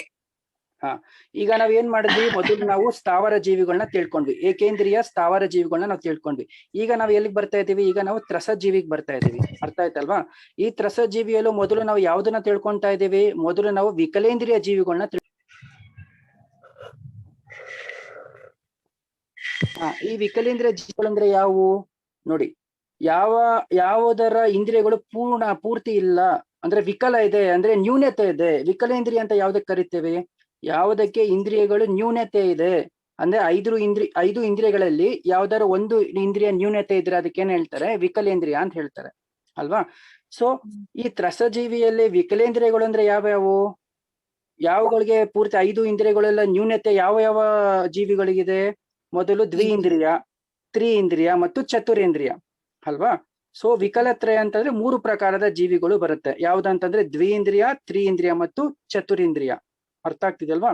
ಸೊ ಈ 3 ಜೀವಿಗಳಿಗೆ ನಾವೇನ್ ಹೇಳ್ತೇವೆ? ವಿಕಲತ್ರಯ ಅಂತಾನು ಹೇಳ್ಬೋದು, ಅಥವಾ ವಿಕಲೇಂದ್ರಿಯ ಜೀವ ಅಂತಾನು ಸಹ ನಾವು ಹೇಳ್ಬೋದು. ಸೊ ಈ ವಿಕಲತ್ರಯಗಳಲ್ಲೂ ಸಹ ಈ 3 ಅವಸ್ಥೆಯು ಕಂಡು ಬರುತ್ತದೆ. ಯಾವುದು? ಪರ್ಯಾಪ್ತಕ, ನಿವೃತ್ತ ಪರ್ಯಾಪ್ತಕ ಮತ್ತು ಲಬ್ಧ ಪರ್ಯಾಪ್ತಕ. ಆ ಅಪೇಕ್ಷೆಯಿಂದ ಎಷ್ಟಾಯ್ತು? ವಿಕಲತ್ರಯ ಒಟ್ಟು 3 ಪ್ರಕಾರದ ಜೀವಿಗಳು, ದ್ವಿಇಂದ್ರಿಯ, ತ್ರಿಇಂದ್ರಿಯ, ಚತುರೇಂದ್ರಿಯ. ಈ 3 × ಈ 3 ಅವಸ್ಥೆಗಳು, ಪರ್ಯಾಪ್ತಕ, ಅಪರ್ಯಾಪ್ತಕ ಮತ್ತು ನಿವೃತ್ತ ಪರ್ಯಾಪ್ತಕ, 3 × 3 ಎಷ್ಟಾಯ್ತು? 9. ಓಕೆ, ಸರಿ. ನೆಕ್ಸ್ಟ್ ಓದಿಮ್ಮ. ಕರ್ಮಭೂಮಿಯಲ್ಲಿ ಹುಟ್ಟುವ ತಿರ್ಯಂಚಗಳ ಮತ್ತು ಅಸಂಜ್ಞಿ ಜೀವಗಳ ಅಪೇಕ್ಷೆಯಿಂದ 2 ಭೇದಗಳಿವೆ. ಕರ್ಮಭೂಮಿಯಲ್ಲಿ ಹುಟ್ಟುವ ತಿರ್ಯಂಚಗಳ ಮತ್ತು ಅಸಂಜ್ಞಿ ಜೀವಗಳ ಅಪೇಕ್ಷೆಯಿಂದ 2 ಭೇದಗಳಿವೆ. ಈ 2 ಜಲಚರ, ಸ್ಥಳಚರ ಮತ್ತು ನಭಚರ ಜೀವಿಗಳ ಅಪೇಕ್ಷೆಯಿಂದ 3 ಭೇದಗಳಾಗುವುದರಿಂದ 6 ಭೇದಗಳಾಗುತ್ತವೆ. ಸಾಕು. ಮತ್ತೆ ಅದನ್ನೇ ರಿಪೀಟ್ ಮಾಡಿ, ಅದಕ್ಕಿಂತ ಮುಂದೆ ಓದ್ಬೇಡಿ, ಆಮೇಲೆ ಕನ್ಫ್ಯೂಸ್ ಆಗುತ್ತೆ ಅದಕ್ಕೆ. ಹಾ ಸರ್. ಕರ್ಮಭೂಮಿಯಲ್ಲಿ ಹುಟ್ಟುವ ತಿರ್ಯಂಚಗಳ ಮತ್ತು ಅಸಂಜ್ಞಿ ಜೀವಗಳ ಅಪೇಕ್ಷೆಯಿಂದ 2 ಭೇದಗಳಿವೆ. ಈ 2 ಜಲಚರ, ಸ್ಥಳಚರ ಮತ್ತು ನಭಚರ ಜೀವಗಳ ಅಪೇಕ್ಷೆಯಿಂದ 3 ಭೇದಗಳಾಗುವುದರಿಂದ 6 ಭೇದಗಳಾಗುತ್ತವೆ. ನೋಡಿ, ಇಲ್ಲೊಂದು ಸ್ವಲ್ಪ ಕರೆಕ್ಷನ್ ಮಾಡ್ಕೊಬೇಕು. ನೋಡಿ, ಇಲ್ಲೊಂದು ವರ್ಡ್ ಬಿಟ್ಟೋಗಿದೆ. ವರ್ಡ್ ಬಿಟ್ಟೋಗಿದ್ರೆ ನನಗೆ ಅರ್ಥ ಆಗಿಲ್ಲ ಏನಪ್ಪಾ ಅಂತ ಇದು. ಈಗ ಹಿಂದಿ ಪುಸ್ತಕದಲ್ಲಿ ಹೋದಾಗ ನಂಗೆ ಅರ್ಥ ಆಯ್ತು. ಇಲ್ಲಿ ಏನ್ ಹೇಳ್ತಿದ್ದಾರೆ ಅಂದ್ರೆ, ನೋಡಿ ಇಲ್ಲಿ ಒಂದು ಪದ ಸೇರಿಸ್ಕೊಬೇಕು. ಕರ್ಮಭೂಮಿಯಲ್ಲಿ ಹುಟ್ಟುವ ತಿರಂಚಗಳ ಸಂಗಿ ಮತ್ತು ಅಸಂಗಿ ಜೀವಿಗಳ ಅಪೇಕ್ಷೆಯಿಂದ. ನೋಡಿ, ಇಲ್ಲಿ ಸಂಗಿ ಬಿಟ್ಟೋಗಿದೆ. ಅದೇ ನನ್ಗೆ ಓದಿದಾಗ ಅರ್ಥನೇ ಆಗಿಲ್ಲ ಏನಪ್ಪಾ ಅಂತ. ಇಲ್ಲಿ ಸಂಗಿ ಅನ್ನೋ ವರ್ಡ್ ಬಿಟ್ಟೋಗಿದೆ, ಅದನ್ನ ಸೇರಿಸ್ಕೊಳ್ಳಿ. ನಾನು ಇಲ್ಲಿ ತಿತ್ಕೊಂಡಿದ್ದೇನೆ, ನಂತರ ನಾವು ಫೈನಲ್ DTP ಮಾಡಿಸ್ಬೇಕಾದ್ರೆ ಕರೆಕ್ಷನ್ ಮಾಡಿಸ್ಕೋತೇನೆ. ಕರ್ಮಭೂಮಿಯಲ್ಲಿ ಹುಟ್ಟುವ ತಿರಂಚಗಳ ಸಂಗಿ ಮತ್ತು ಅಸಂಗಿ ಜೀವಗಳ ಅಪೇಕ್ಷೆಯಿಂದ 2 ಭೇದ ಇದೆ. ಈ ಎರಡು ಜಲಚರನೂ ಇದೆ, ಸ್ಥಳಚರನೂ ಇದೆ, ನಭಚರನೂ ಇದೆ. ಸೊ ಆ ಜೀವಿಗಳ ಅಪೇಕ್ಷೆಯಿಂದ 3 ಭೇದಗಳಾಗುವುದರಿಂದ ಒಟ್ಟು 6 ಭೇದಗಳಾಗುತ್ತವೆ. ಅರ್ಥ ಆಯ್ತಲ್ವಾ? ಅಂದ್ರೆ ಇಲ್ಲಿ ಏನ್ ಹೇಳ್ತಿದ್ದಾರೆ, ಏನು ಕರ್ಮಭೂಮಿ ಏನಿದೆಯಲ್ಲ ನೋಡಿ, ಬಹಳ ಗಮನ ಇಟ್ಟು ಕೇಳ್ಬೇಕು. ಇಲ್ಲಿ ಕರ್ಮಭೂಮಿ ಅಪೇಕ್ಷೆಯಿಂದ ಬೇರೆ ರೀತಿಯಲ್ಲಿ ಭೇದ ಮಾಡಿದ್ದಾರೆ. ಭೋಗ ಭೂಮಿ ಅಪೇಕ್ಷೆಯಿಂದ ಭಿನ್ನವಾಗಿದೆ ಭೇದಗಳು. ಕುಭೋಗ ಭೂಮಿ ಅಪೇಕ್ಷೆಯಿಂದಲೂ ಭಿನ್ನವಾಗಿದೆ. ಅರ್ಥ ಆಗ್ತಿದಲ್ವಾ? ಕರ್ಮಭೂಮಿ ಅಂತಂದ್ರೆ ಯಾವುದು? ಕರ್ಮಭೂಮಿ ಅಂತಂದ್ರೆ ನಮ್ಮ ಏನ್ ಈ ಒಂದು 5 ಐರಾವತ, 5 ಭರತ ಮತ್ತು 170 ಕರ್ಮಭೂಮಿ ಅಂತ ಹೇಳ್ತೀವಲ್ವಾ. ಐರಾವತ ಕ್ಷೇತ್ರ 5 ಭರತ ಕ್ಷೇತ್ರ ಮತ್ತು 160 ವಿದೇಶ ಕ್ಷೇತ್ರ. ಇಷ್ಟನ್ನ ನಾವ್ ಏನಂತ ಹೇಳ್ತೇವೆ, 170 ಕರ್ಮಭೂಮಿ ಅಂತ ಹೇಳ್ತೇವೆ ಅಲ್ವಾ. ಸೊ ಈ ಒಂದು ಕರ್ಮಭೂಮಿಯಲ್ಲಿ ಹುಟ್ಟುವಂತಹ ಅಂದ್ರೆ ಭರತ, ಐರಾವತ ಮತ್ತು ವಿಜಯ ಕ್ಷೇತ್ರದಲ್ಲಿ ಹುಟ್ಟುವಂತಹ ತಿರಂಚೆಗಳು, ಅವುಗಳಲ್ಲಿ ಸಂಘಿ ಜೀವಿಗಳು ಇದೆ, ಅಸಂಘಿ ಜೀವಿಗಳು ಇದೆ. ಆ ಅಪೇಕ್ಷೆಯಿಂದ 2 ಭೇದ ಮಾಡಿದ್ದಾರೆ. ಇನ್ನು ಈ ಎರಡರಲ್ಲೂ ಜಲಚರನು ಕಂಡು ಬರುತ್ತೆ, ತಲಚರನು ಕಂಡು ಬರುತ್ತೆ, ನಭಚರನು ಕಂಡು ಬರುತ್ತೆ. ಸೊ ಒಟ್ಟು ಎಷ್ಟಾಯ್ತು? 3 × 2 ಎಷ್ಟಾಯ್ತು? 6 ಪ್ರಕಾರದ ಜೀವಿಗಳಾಯ್ತು. ಜಲಚರ ಅಂದ್ರೆ ನೀರಿನಲ್ಲಿ ವಾಸಿಸುವಂತ ಜೀವ, ಸ್ಥಳಚರ ಅಂತಂದ್ರೆ ಭೂಮಿ ಮೇಲೆ ವಾಸಿಸುವಂತಹ ಜೀವ, ಇನ್ನು ನಭಚರ ಅಂತಂದ್ರೆ ಪಕ್ಷಿಗಳು, ಆಕಾಶದಲ್ಲಿ ಹಾರಾಡುವಂತಹ ಪಕ್ಷಿಗಳಿಗೆ ನಭಚರ ಅಂತ ಹೇಳ್ತಾರೆ. ಸೊ ಈ ಜಲಚರ, ಸ್ಥಳಚರ ಮತ್ತು ನಭಚರಗಳಲ್ಲಿ ಸಂಘಿನೂ ಇದೆ, ಅಸಂಘಿನೂ ಇದೆ. ಅರ್ಥ ಆಯ್ತಲ್ವಾ? ಸೊ ಕರ್ಮಭೂಮಿಯಲ್ಲಿ ಮಾತ್ರ, ಕರ್ಮಭೂಮಿಯಲ್ಲಿ ಏನು ತಿರಂಚೆಗಳು ಪ್ರಾಣಿಗಳು ಇದೆ ಅವುಗಳಲ್ಲಿ ಸಂಘಿ ಅಸಂಘಿ 2 ಭೇದ ಇದೆ. ಸಂಘಿ ಜೀವನ ಇದು, ಅಸಂಘಿ ಜೀವನೂ ಇದೆ. ಅದ್ರ ಒಟ್ಟಿಗೆ ಈ 3 ಪ್ರಕಾರದ ಜೀವಿಗಳು ಸಹ ಕರ್ಮಭೂಮಿಯಲ್ಲಿ ಕಂಡು ಬರುತ್ತೆ. ಅಂದ್ರೆ ಆಕಾಶದಲ್ಲಿ ಆಳುವಂತ ಪ್ರಾಣಿನೂ ಕಂಡು ಬರುತ್ತೆ, ಭೂಮಿ ಮೇಲೆ ನಡೆಯುವಂತ ಪ್ರಾಣಿನೂ ಕಂಡು ಬರುತ್ತೆ, ನೀರಿನಲ್ಲಿ ವಾಸಿಸುವಂತ ಪ್ರಾಣಿಯೂ ಸಹ ಕಂಡು ಬರುತ್ತೆ. ಎಲ್ಲಿ? ಈ ಕರ್ಮಭೂಮಿಯಲ್ಲಿ 3 ಪ್ರಕಾರದ ಜೀವಿಗಳು ಕಂಡು ಬರುತ್ತೆ, ಜಲಚರ, ಸ್ಥಳಚರ, ನಭಚರ. ಇನ್ನು ಈ 3 ಪ್ರಕಾರದ ಜೀವಿಗಳಲ್ಲಿ ಸಂಘಿ ಜೀವಿನೂ ಇದೆ, ಅಸಂಘಿ ಜೀವಿನೂ ಇದೆ ಈ ಕರ್ಮಭೂಮಿಯಲ್ಲಿ. ಆ ಅಪೇಕ್ಷೆಯಿಂದ ಒಟ್ಟು ಎಷ್ಟು ಭೇದಗಳಾಯ್ತು? 3 × 2 ಎಷ್ಟಾಯ್ತು? 6 ಭೇದಗಳಾಯ್ತು. ಅರ್ಥ ಆಯ್ತಲ್ವಾ? ಓಕೆ ಅಮ್ಮ, ನೆಕ್ಸ್ಟ್ ಪ್ಯಾರಾಗ್ರಾಫ್ ಓದಿಮ್ಮ. ಈ 6 ಪ್ರಕಾರದ ಜೀವಗಳಲ್ಲಿ ಗರ್ಭ ಜನ್ಮ ಮತ್ತು ಸಮೂರ್ಛನ ಜನ್ಮಗಳ ಅಪೇಕ್ಷೆಯಿಂದ 2 ಭೇದಗಳಾಗುತ್ತವೆ. ಈ 6 ಪ್ರಕಾರದ ಜೀವಗಳಲ್ಲಿ ಗರ್ಭ ಜನ್ಮ ಮತ್ತು ಸಮೂರ್ಛನ ಜನ್ಮಗಳ ಅಪೇಕ್ಷೆಯಿಂದ 2 ಭೇದಗಳಾಗುತ್ತವೆ. ಓಕೆ ಸಾಕಮ್ಮ, ಗರ್ಭ ಜನ್ಮದ 6 ಪ್ರಕಾರದ, ಒಂದ್ ನಿಮಿಷ ಸಾಕು, ಇಷ್ಟಕ್ಕೆ ನಿಲ್ಸೇನೆ. ಯಾಕಂದ್ರೆ ಹೀಗೆ ಸ್ಟೆಪ್ ಬೈ ಸ್ಟೆಪ್ ಹೋದ್ರೆ ಅರ್ಥ ಆಗುತ್ತೆ. ಹಾಗಾಗಿ ಸೊ ಇಲ್ಲೇನ್ ಹೇಳ್ತಿದ್ದಾರೆ? ಈ 6 ಪ್ರಕಾರದ ಜೀವಿಗಳು ಇದೆ ಅಂತ ನಾವು ತಿಳ್ಕೊಂಡ್ವಿ ಅಲ್ವಾ. ಸೊ ಈ 6 ಪ್ರಕಾರದ ಜೀವಿಗಳಲ್ಲಿ ಗರ್ಭ ಜನ್ಮನೂ ಇದೆ, ಸಮೂರ್ಛನ ಜನ್ಮನೂ ಇದೆ. ಅರ್ಥ ಆಯ್ತಲ್ವಾ? ನೋಡಿ, ಈಗ ಜನ್ಮಗಳಲ್ಲಿ ಎಷ್ಟು ಭೇದಗಳು? ಗರ್ಭ ಜನ್ಮ ಸೂತ್ರ ಏನ್ ಹೇಳ್ತಾರೆ? ಸಮೂರ್ಛನ್ ಗರ್ಭೋಪಾದ ಜನ್ಮ, ಸಮೂರ್ಛನ ಗರ್ಭೋಪಪಾದ ಜನ್ಮ ಅಂತ ಒಂದು ಶ್ಲೋಕ, ಒಂದು ಸೂತ್ರ ಬರುತ್ತಲ್ವಾ, ನೆನಪು ಬರ್ತಿಲ್ಲ ಅದು. ಸಮೂರ್ಛನ ಗರ್ಭೋಪಪಾದ ಜನ್ಮ ಅದು ಬೇರೆ, ಸಮೂರ್ಛನ್ ಗರ್ಭೋಪಪಾದ ಜನ್ಮ ಅಂತ ಒಂದು ಶ್ಲೋಕ ಬರುತ್ತೆ. ಅಂದ್ರೆ ಜನ್ಮ 3 ಪ್ರಕಾರ ಇದೆ ಅಲ್ವಾ. ಯಾವ ಪ್ರಕಾರ 3 ಜನ್ಮಗಳು? ಜನ್ಮದ 3 ಪ್ರಕಾರಗಳು ಯಾವುದು ಅಂತಂದ್ರೆ, ಒಂದು ಗರ್ಭ ಜನ್ಮ, ಸಮೂರ್ಛನ ಜನ್ಮ, ಇನ್ನೊಂದು ಉಪಪಾದ ಜನ್ಮ ಅಂತ ಅಲ್ವಾ. ಉಪಪಾದ ಜನ್ಮ ಅಂತೂ ಕೇವಲ ದೇವ ಮತ್ತು ನಾರಕಿಗಳಿಗೆ ಮಾತ್ರ ಆಗತ್ತೆ ಉಪಪಾದ ಜನ್ಮ ಅಲ್ವಾ. ಅದ್ ಬಿಟ್ರೆ ಮನುಷ್ಯ ತಿರಂಚಗಳ ಜನ್ಮ ಹೇಗಿರುತ್ತೆ? ಮನುಷ್ಯ ಮತ್ತು ತಿರಂಚನ ಜನ್ಮ ಇಲ್ಲ, ಒಂದು ಗರ್ಭ ಜನ್ಮ ಆಗಿರುತ್ತೆ, ಇಲ್ಲ ಸಮೂರ್ಛ ಜನ್ಮ ಆಗಿರುತ್ತೆ. ಅರ್ಥ ಆಯ್ತಲ್ವಾ?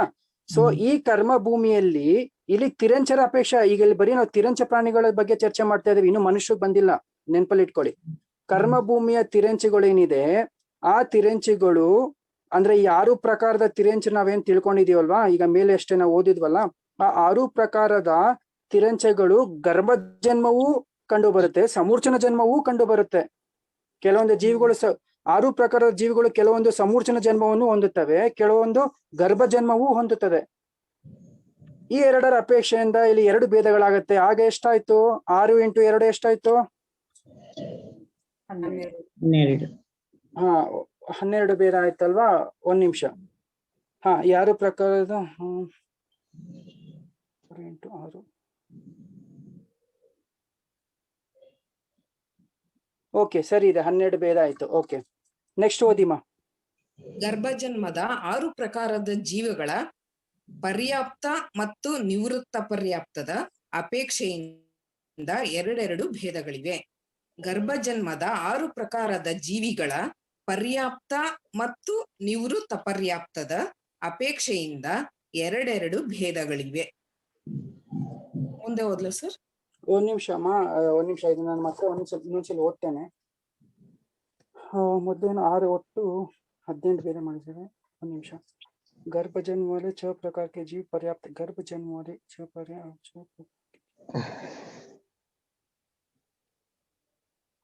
ಹಾ, ಒಂದ್ ನಿಮಿಷ. ಇಲ್ಲಿ ಇದನ್ನ ಕೂಡ್ಸ್ಕೊಳ್ಬೇಡ್ರಿ, ಕ್ಷಮಿಸಿ. ಇಲ್ಲಿ ಏನಾದ್ರೆ 6 ಪ್ರಕಾರದ ಜೀವಿಗಳು, ಮೊದಲು 6 ಪ್ರಕಾರದ ಜೀವಿಗಳು ನಾವು ತಿಳ್ಕೊಂಡ್ವಿ, 6 ಭೇದಗಳು ಅಲ್ವಾ. ಈ 6 ಪ್ರಕಾರದಲ್ಲಿ ಮೊದಲು ಏನ್ ಮಾಡಿದ್ದಾರೆ? ಮೊದಲು ಆ 6 ಪ್ರಕಾರದ ಜೀವಿಗಳಲ್ಲಿ ಗರ್ಭಜನೂ ಇದೆ ಮತ್ತು ಸಮೂರ್ಛನ ಜನ್ಮನೂ ಇದೆ ಅಂತ ನಾವು ತಿಳ್ಕೊಂಡ್ವಿ. ಈಗ ನೆಕ್ಸ್ಟ್ ಮುಂದೆ ಏನ್ ಹೇಳ್ತಿದ್ದಾರೆ ಅಂದ್ರೆ, ಎರಡು ಪ್ರಕಾರದ ಇದೆ, 6 ಜೀವಿಗಳಲ್ಲಿ 2 ಪ್ರಕಾರದ ಜೀವಿಗಳು ಕಂಡು ಬರ್ತವೆ, ಒಂದು ಗರ್ಭಜ ಮತ್ತು ಇನ್ನೊಂದು ಸಮೂರ್ಛನ. ಈಗ ಮೊದಲು ಏನ್ ತಗೊಂಡಿದ್ದಾರೆ ಅಂದ್ರೆ, ಈ ಗರ್ಭ ಜನ್ಮದಲ್ಲಿ 6 ಪ್ರಕಾರದ ಜೀವಿಗಳು ಪರ್ಯಾಪ್ತಕ ಮತ್ತು ನಿವೃತ್ತ ಅಪರ್ಯಾಪ್ತಕದ ಅಪೇಕ್ಷೆಯಿಂದ 2 ಭೇದಗಳು ಆಗುತ್ತದೆ. ಅರ್ಥ ಆಯ್ತಲ್ವ? ಅಂದ್ರೆ ನೋಡಿ, ಪರ್ಯಾಪ್ತಕ ನಿವೃತ್ತಕದ 2 ಭೇದಗಳು ಸಮೂರ್ಛನ ಅಪರ್ಯಾಪ್ತಕ.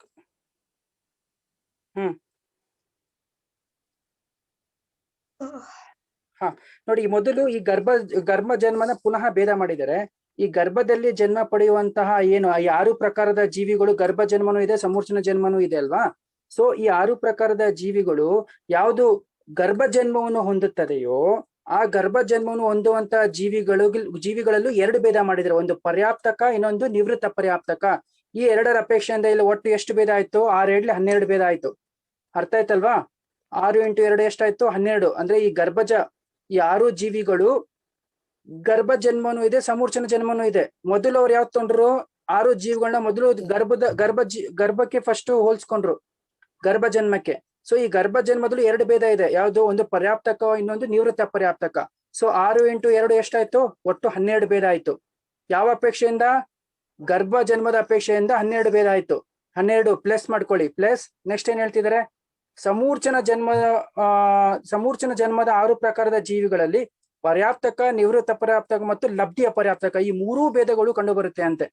ಅಂದ್ರೆ ಈ 6 ಪ್ರಕಾರದ ಏನ್ ಜೀವಿಗಳು ನಾವು ತಿಳ್ಕೊಂಡ್ವಲ್ಲ, ಆ 6 ಪ್ರಕಾರದ ಜೀವಿಗಳು ಯಾವುದು ಸಮೂರ್ಛನ ಜನ್ಮವನ್ನು ಹೊಂದುತ್ತವೆಯೋ, ಸಮೂರ್ಛನ ಜನ್ಮವನ್ನು ಹೊಂದುವಂತಹ ಈ 6 ಪ್ರಕಾರದ ತಿರಂಚ ಜೀವಿಗಳು ಈ ಪರ್ಯಾಪ್ತಕ, ಅಪರ್ಯಾಪ್ತಕ ಮತ್ತು ಲಬ್ಧಿ ಅಪರ್ಯಾಪ್ತಕ ಈ 3 ಅವಸ್ಥೆಯನ್ನು ಸಹ ಅವು ಪ್ರಾಪ್ತಿ ಮಾಡಿಕೊಳ್ಳುತ್ತವೆ ಅಂತ ಇಲ್ಲಿ ಹೇಳ್ತಿದ್ದಾರೆ. ಹಾಗಾಗಿ ಸಮೂರ್ಛನ ಜನ್ಮದ ಅಪೇಕ್ಷೆಯಿಂದ ಈ 6 ಜೀವಿಗಳು 3 ಅವಸ್ಥೆಯನ್ನು ಪ್ರಾಪ್ತಿ ಮಾಡ್ಕೊಳ್ಳೋದ್ರಿಂದ ಎಷ್ಟಾಯ್ತು?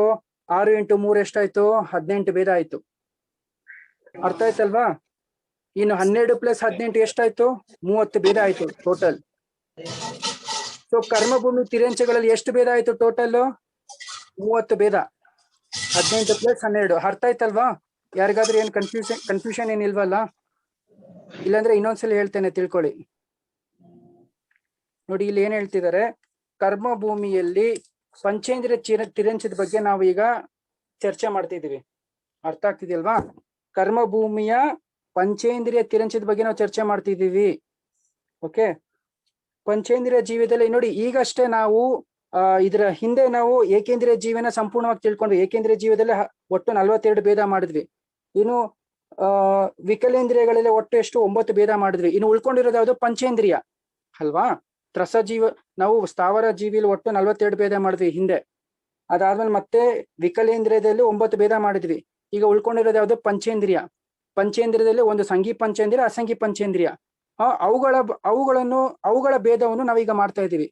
ಈಗ ನಾವು ಏನೀಗ 30 ಭೇದ ಮಾಡಿದ್ದೀವಿ, ಆ ಭೇದ ಯಾವ ಜೀವಿಯ ಭೇದವನ್ನು ಮಾಡ್ತಿದ್ದೇವೆ?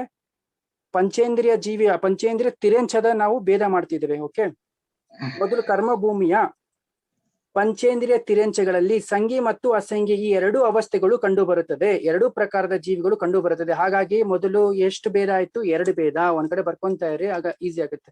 2 ಭೇದ ಆಯ್ತು. ಇನ್ನು ಈ 2 ಪ್ರಕಾರದ ಜೀವಿಗಳಲ್ಲಿ, ಅಂದ್ರೆ ಸಂಘಿ ಮತ್ತು ಅಸಂಘಿ ಈ 2 ಪ್ರಕಾರದ ಜೀವಿಗಳಲ್ಲಿ ಜಲಚರ, ತಲಚರ ಮತ್ತು ನಭಚರ ಈ ಪ್ರಕಾರದ 3 ಪ್ರಕಾರದ ಜೀವಿಗಳು ಕಂಡು ಬರುತ್ತದೆ. ಆಗ ಎಷ್ಟಾಯ್ತು? 2 × 3 ಎಷ್ಟಾಯ್ತು? 6 ಪ್ರಕಾರ ಆಯ್ತಾ? ಒಟ್ಟು ಎಷ್ಟು ಪ್ರಕಾರ ಜೀವಿಗಳಾದ್ವು? 6 ಪ್ರಕಾರದ ಜೀವಿಗಳಾದ್ವು. ಇನ್ನು ಈ 6 ಪ್ರಕಾರದ ಜೀವಿಗಳು ಗರ್ಭ ಜನ್ಮನೂ ಇದೆ, ಸಮೂರ್ಛನ ಜನ್ಮನೂ ಇದೆ. ಸರಿನಾ? ಸೊ ಗರ್ಭ ಜನ್ಮನ ಮತ್ತೆ ಅದನ್ನ ಭೇದ ಮಾಡಿದರೆ ಅದ್ರ ಆ ಒಂದು ಏನ್ ಭೇದ ಇದೆ ಗರ್ಭ ಜನ್ಮದು, ಅದ್ರ ಜೊತೆ ನೀವು ಕೂಡಿಸ್ಕೊಬೇಕು, ಅದನ್ನ ಗುಣಿಸ್ಕೊಬೇಕು. ಓಕೆ, ಸೊ 6 ಪ್ರಕಾರದ ಜೀವಿಗಳು ಗರ್ಭ ಜನ್ಮನೂ ಇದೆ, ಸಮೂರ್ಛನ ಜನ್ಮನೂ ಇದೆ. ಈಗ ಗರ್ಭ ಜನ್ಮದಲ್ಲೂ 2 ಭೇದ ಮಾಡಿದ್ದಾರೆ. ಯಾವುದು? ಒಂದು, ಗರ್ಭ ಜನ್ಮದಲ್ಲಿ ಈ 6 ಜೀವಿಗಳು ಪರ್ಯಾಪ್ತಕ ಅವಸ್ಥೆಯಲ್ಲೂ ಇರುತ್ತದೆ, ನಿವೃತ್ತ ಪರ್ಯಾಪ್ತಕ ಅವಸ್ಥೆಯಲ್ಲೂ ಇರುತ್ತದೆ. ಈ 2ರ ಅಪೇಕ್ಷೆಯಿಂದ ಎಷ್ಟು ಭೇದ ಆಯ್ತು? ಗರ್ಭ ಜನ್ಮದ ಅಪೇಕ್ಷೆಯಿಂದ ಈ 6 ಜೀವಿಗಳು ಎಷ್ಟು ಭೇದ ಆಯ್ತು?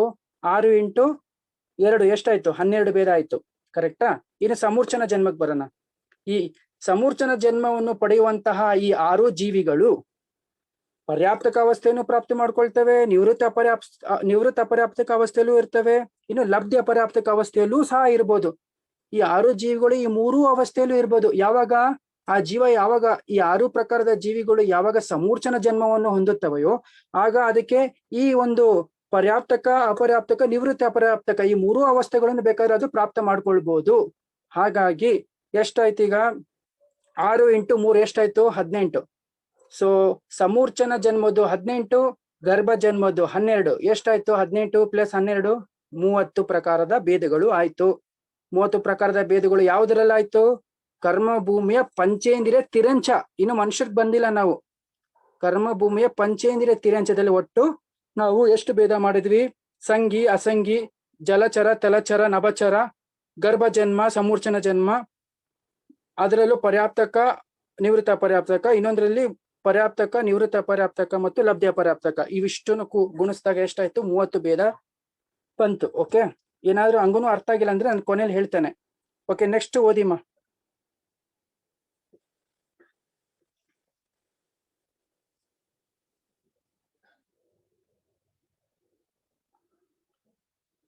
ಯಾರು ಓದ್ತಿದ್ದೀರಾ? ನೆಕ್ಸ್ಟ್ ನಿರಂಜನ್ ಸರ್ ಓದಿ. ಭೋಗ ಭೂಮಿಜ ಪಂಚೇಂದ್ರಿಯ ತೀರಂಚಗಳದ್ದು ತಲಚರ ಮತ್ತು ನಭಚರ ಎಂಬ 2 ಭೇದಗಳಾಗುತ್ತವೆ. ಇವುಗಳ ಪರ್ಯಾಪ್ತ ಮತ್ತು ನಿವೃತ್ತ ಪರ್ಯಾಪ್ತಗಳ ಅಪೇಕ್ಷೆಯಿಂದ 2 ಭೇದಗಳಾಗುತ್ತವೆ. ಆದ್ದರಿಂದ 2 × 2 = 4 4 ಭೇದಗಳಾಗುತ್ತವೆ. ನೋಡಿ, ಇಲ್ಲಿಗೆ ಈಗ ತಿರಂಚದ ಚಾಪ್ಟರ್ ಮುಗೀತು. ಈಗ ನಾವು ಯಾವ್ದ್ರ ಬಗ್ಗೆ ಚರ್ಚೆ ಮಾಡ್ತಿದೀವಿ? ನಾವೀಗ ಮನುಷ್ಯರ ಬಗ್ಗೆ ಚರ್ಚೆ ಮಾಡ್ತಿದೀವಿ. ತಿರಂಚ ಇಲ್ಲಿ ತನಕ ಮುಗೀತು. ಕರ್ಮಭೂಮಿಯ ತಿರಂಚಗಳು ಇಲ್ಲಿವರೆಗೆ ಮುಗೀತು. ಈಗ ನಾವು ಭೋಗ ಭೂಮಿಗೆ ಬಂದಿದ್ದೀವಿ. ತಿರಂಚದ ಚಾಪ್ಟರ್ ಇನ್ನೂ ಮುಗ್ದಿಲ್ಲ. ಈಗ ಕರ್ಮಭೂಮಿಯ ತಿರಂಚದ ಚಾಪ್ಟರ್ ಮುಗೀತು. ಈಗ ನಾವು ಭೋಗ ಭೂಮಿಯ ತಿರಂಚದ ಬಗ್ಗೆ ನಾವು ಚರ್ಚೆ ಮಾಡ್ತಾ ಇದೀವಿ. ಓಕೆ, ಭೋಗ ಭೂಮಿಯ ತಿರಂಚದಲ್ಲಿ ಯಾವುದೆಲ್ಲ ಭೇದಗಳಿದೆ ಅನ್ನೋದು ನಾವು ಈಗ ತಿಳ್ಕೊಂತಾ ಇದೀವಿ. ಇಲ್ಲಿ ಏನ್ ಹೇಳಿದ್ದಾರೆ? ಭೋಗ ಭೂಮಿಯ ಪಂಚೇಂದ್ರಿಯ ತಿರಂಚದಲ್ಲಿ ತಲಚರ ಮತ್ತು ನಭಚರ ಈ ಪ್ರಕಾರದಲ್ಲಿ 2 ಭೇದಗಳು ಇರುತ್ತವೆ. ಅಂದ್ರೆ ನೋಡಿ, ಇಲ್ಲಿ ಯಾಕೆ 2 ಭೇದ ಮಾಡಿದ್ದಾರೆ? ತಲಚರ ಅಂತಂದ್ರೆ ಭೂಮಿ ಮೇಲೆ ನಡೆಯುವಂತ ಪ್ರಾಣಿಗಳು, ನಭಚರ ಅಂತಂದ್ರೆ ಆಕಾಶದಲ್ಲಿ ವಾಸಿಸುವಂತ, ಅಂದ್ರೆ ಆಕಾಶದಲ್ಲಿ ಹಾಡುವಂತ ಪಕ್ಷಿಗಳಿಗೆ ಏನ್ ಹೇಳ್ತಾರೆ? ನಭಚರ ಅಂತ ಹೇಳ್ತೇವೆ ಅಲ್ವಾ? ಸೊ ಭೋಗ ಭೂಮಿಯಲ್ಲಿ ಈ 2 ಪ್ರಕಾರದ ಜೀವಿಗಳು ಮಾತ್ರ ಕಂಡು ಬರುತ್ತದೆ. ಭೋಗ ಭೂಮಿಯಲ್ಲಿ ಜಲಚರ ಪ್ರಾಣಿಯು ಕಂಡು ಬರುವುದಿಲ್ಲ. ಅರ್ಥ ಆಗ್ತಿದಲ್ವಾ? ಅಲ್ಲಿ ನಿಮ್ಗೆ ಈ ಆಮೆ, ಮೀನು, ನೀರಿನಲ್ಲಿ ವಾಸಿಸುವಂತ ಯಾವೆಲ್ಲ ಜೀವಿಗಳಿದೆಯಲ್ಲ, ಮೀನು, ಇನ್ನು ಸುಮಾರು ಜೀವಿಗಳಿದೆ. ಸೊ ಅವುಗಳು ಭೋಗ ಭೂಮಿಯಲ್ಲಿ ಕಂಡು ಬರುವುದಿಲ್ಲ. ಜಲಚರ ಜೀವಿಗಳು ಭೋಗ ಭೂಮಿಯಲ್ಲಿ ಇಲ್ಲ. ಅಲ್ಲಿ ಕೇವಲ 2 ಪ್ರಕಾರದ ಜೀವಿಗಳು, ಒಂದು ಭೂಮಿ ಮೇಲೆ ವಾಸಿಸುವಂತದ್ದು, ಇನ್ನೊಂದು ಆಕಾಶದಲ್ಲಿ ಹಾರಾಡುವಂತ ಪಕ್ಷಿಗಳು, ಒಂದು ನಭಚರ, ಇನ್ನೊಂದು ತಲಚರ. ಓಕೆ, ಸೊ ಭೋಗ ಭೂಮಿ ತಿರಂಚದಲ್ಲಿ ಕೇವಲ ತಲಚರ ಮತ್ತು ನಭಚರ ಪ್ರಾಣಿಗಳು ಮಾತ್ರ ಇರುತ್ತವೆ. ಹಾಗಾಗಿ ಇಲ್ಲಿ ಎಷ್ಟು ಭೇದ ಆಯ್ತು? 2 ಭೇದ ಆಯ್ತು. ಜಲಚರ ಪ್ರಾಣಿಗಳು ಅಲ್ಲಿ ಇರುವುದಿಲ್ಲ. ಯಾವುದೇ ಭೋಗ ಭೂಮಿ ಇರಲಿ, ಉತ್ತಮ ಭೂಮಿ ಇರಲಿ, ಮಧ್ಯಮ ಇರಲಿ, ಜಗನ್ಯ ಇರಲಿ, ಉತ್ಕೃಷ್ಟ ಭೋಗ ಭೂಮಿ ಆಗಿರ್ಲಿ, ಶಾಶ್ವತ ಭೋಗ ಭೂಮಿ ಆಗಿರ್ಲಿ, ಅಥವಾ ಅಶಾಶ್ವತ ಭೋಗ ಭೂಮಿ ಆಗಿರ್ಲಿ, ಒಟ್ಟಲ್ಲಿ ಭೋಗ ಭೂಮಿಯಲ್ಲಿ ಜಲಚರ ಪ್ರಾಣಿಗಳು ಇರುವುದಿಲ್ಲ. ಸೊ ಭೋಗ ಭೂಮಿಯ ಪಂಚೇಂದ್ರಿಯ ಜೀವದ ಅಪೇಕ್ಷೆಯಿಂದ ಇಲ್ಲಿ ತಲಚರ, ನಭಚರ ಅಂತ 2 ಭೇದ ಮಾಡಿದ್ದಾರೆ. ನೆಕ್ಸ್ಟ್ ಇವುಗಳಲ್ಲಿ ಪರ್ಯಾಪ್ತಕ ಮತ್ತು ನಿವೃತ್ತ ಪರ್ಯಾಪ್ತಕದ ಅಪೇಕ್ಷೆಯಿಂದ 2 ಭೇದ ಮಾಡಿದ್ದಾರೆ. ಆಗ 2 × 8 ಎಷ್ಟಾಯ್ತು? ಭೋಗ ಭೂಮಿಯಲ್ಲಿ 4 ಭೇದಗಳಾಯ್ತು. ನೋಡಿ, ಗಮನ ಇಟ್ಟು ಕೇಳಿ. ಭೋಗ ಭೂಮಿಯಲ್ಲಿ ಕೇವಲ ಪರ್ಯಾಪ್ತಕ ಅವಸ್ಥೆ ಇರುತ್ತೆ, ಇಲ್ಲ ನಿವೃತ್ತ ಪರ್ಯಾಪ್ತಕ ಅವಸ್ಥೆ ಇರುತ್ತೆ. ಅಪರ್ಯಾಪ್ತಕ ಅವಸ್ಥೆ ಭೋಗ ಭೂಮಿಗಳಲ್ಲಿ ಇರುವುದಿಲ್ಲ. ಯಾಕಂದ್ರೆ ಭೋಗ ಭೂಮಿಯಲ್ಲಿ ಜನ್ಮ ಪಡೆಯುವಂತಹ ಜೀವ ನಿಯಮದಿಂದ ಅವನು ಪರ್ಯಾಪ್ತಕನೇ ಆಗಿರ್ತಾನೆ. ಅಂದ್ರೆ ತನ್ನ ಪರ್ಯಾಪ್ತಿಗಳನ್ನು ಪೂರ್ತಿ ಮಾಡ್ಕೊಳ್ತಾನೆ. ಅವನು ಅಪರ್ಯಾಪ್ತಕ ಅವಸ್ಥೆಯಲ್ಲಿ ಹೊಂದುವುದಿಲ್ಲ. ಅರ್ಥ ಆಯ್ತಲ್ವಾ? ಭೋಗ ಭೂಮಿಯಲ್ಲಿ ಜನ್ಮ ಪಡೆಯುವಂತಹ ಜೀವ ಅಪರ್ಯಾಪ್ತಕ ಅವಸ್ಥೆಯನ್ನು ಪ್ರಾಪ್ತಿ ಮಾಡ್ಕೊಳ್ಳೋದಿಲ್ಲ. ಇನ್ನು ನೋಡಿ, ಒಂದು ಪರ್ಯಾಪ್ತಕ ಅವಸ್ಥೆ ಪ್ರಾಪ್ತಿ ಮಾಡ್ಕೊಳ್ತಾನೆ, ಇನ್ನೊಂದು ನಿವೃತ್ತ ಅಪರ್ಯಾಪ್ತಕ ಅಂದ್ರೆ ಪರ್ಯಾಪ್ತಿಯ ಪ್ರೋಸೆಸ್ ನಡೀತದೆ. ಇನ್ನು ಶರೀರ ಪರ್ಯಾಪ್ತಿ ಪೂರ್ಣ ಆಗೋದ್ರಲ್ಲಿದೆ, ಇನ್ನು ಪೂರ್ಣ ಆಗಿಲ್ಲ. ನಂತರ ಶರೀರ ಪರ್ಯಾಪ್ತಿಯನ್ನು ಪೂರ್ಣ ಮಾಡ್ಕೊಂಡು ನಿಯಮದಿಂದ ಉಳಿದ ಎಲ್ಲಾ ಪರ್ಯಾಪ್ತಗಳನ್ನು ಪೂರ್ತಿ ಮಾಡ್ಕೊಂಡು ನಿಯಮದಿಂದ ಅವನು ಪರ್ಯಾಪ್ತಕ ಜೀವ ಆಗೇ ಆಗ್ತಾನೆ. ಅರ್ಥ ಆಯ್ತಲ್ವಾ? ಎಲ್ಲಿ ಶರೀರ ಪರ್ಯಾಪ್ತಿ ಇನ್ನು ಪೂರ್ಣ ಆಗಿಲ್ಲ ಆ ಅವಸ್ಥೆಯನ್ನು ಏನ್ ಹೇಳ್ತೀವಿ? ನಿವೃತ್ತ ಅಪರ್ಯಾಪ್ತಕ ಅಂತ ಹೇಳ್ತೇವೆ ಅಲ್ವಾ? ಸೊ ಹಾಗಾಗಿ ಭೋಗ ಭೂಮಿಯ ತಿರಂಚ ಜೀವಿಗಳು ಪರ್ಯಾಪ್ತಕ ಅವಸ್ಥೆಯಲ್ಲೇ ಇರ್ತವೆ. ಇನ್ನೊಂದು ನಿವೃತ್ತ ಪರ್ಯಾಪ್ತಕ ಜೀವನು ಅಂತರ್ಮುಖದಲ್ಲೇ ಪರ್ಯಾಪ್ತಿ ಆಗೇ ಆಗ್ತಾನೆ ಅಲ್ವಾ. ಆದ್ರೆ ಅಪರ್ಯಾಪ್ತಕ ಅಥವಾ ಲಬ್ಧಿಯ ಪರ್ಯಾಪ್ತಕ ಅವಸ್ಥೆಯು ಭೋಗ ಭೂಮಿಯಲ್ಲಿ ಇರುವುದಿಲ್ಲ. ಓಕೆ, ನೆಕ್ಸ್ಟ್ ಓದಿ ನಿರಂಜನ್ ಸರ್. ಸೊ ಇಲ್ಲಿ ತಲಚರ ನಭಚರ ಅವುಗಳಲ್ಲಿ ಪರ್ಯಾಪ್ತಕ ನಿವೃತ್ತ ಪರ್ಯಾಪ್ತಕ ಈ ಎರಡು ಅವಸ್ಥೆಗಳು ಕಂಡು ಬರುವ ಕಾರಣದಿಂದ ಇಲ್ಲಿ 2 × 2 ಎಷ್ಟಾಯ್ತು? 4 ಭೇದ ಆಯ್ತು. ನೆಕ್ಸ್ಟ್ ಓದಿ ನಿರಂಜನ್ ಸರ್. ಇಲ್ಲಿ ಆದಿನಾಥ್ ಅವರೊಂದು ಇದು ಹಾಕಿದ್ದಾರೆ. ಭೋಗ ಭೂಮಿಯಲ್ಲಿ ಜಲಚರ ಇರುವುದಿಲ್ಲ, ಅಲ್ಲಿ ನೀರಿನಲ್ಲಿ ತ್ರಸಜೀವಿಗಳು ಇರುವುದಿಲ್ಲ, ಅಲ್ಲಿ ನೀರನ್ನು ಸೋಸುವ ಅವಶ್ಯಕತೆ ಇರುವುದಿಲ್ಲ ಅಂತ ಹಾಕಿದ್ದಾರೆ. ನೋಡಿ, ಸೋಸುವ ಅಂತಂದ್ರೆ ಈಗ ಸಾಮಾನ್ಯ ಭೋಗ ಭೂಮಿಯಲ್ಲಿ ಅವ್ರ ಆಹಾರ ಕಲ್ಪವೃಕ್ಷ ಅಂದೇನೆ ಅವ್ರು ಸೇವನೆ ಮಾಡ್ತಾರಲ್ವಾ. ಸೊ ನದಿಯಿಂದ ಡೈರೆಕ್ಟ್ ಅವ್ರು ನೀರ್ ಕುಡಿತಾರೋ ಇಲ್ವೋ ಅದು ನಾನು ಎಲ್ಲೂ ಕೇಳಿಲ್ಲ.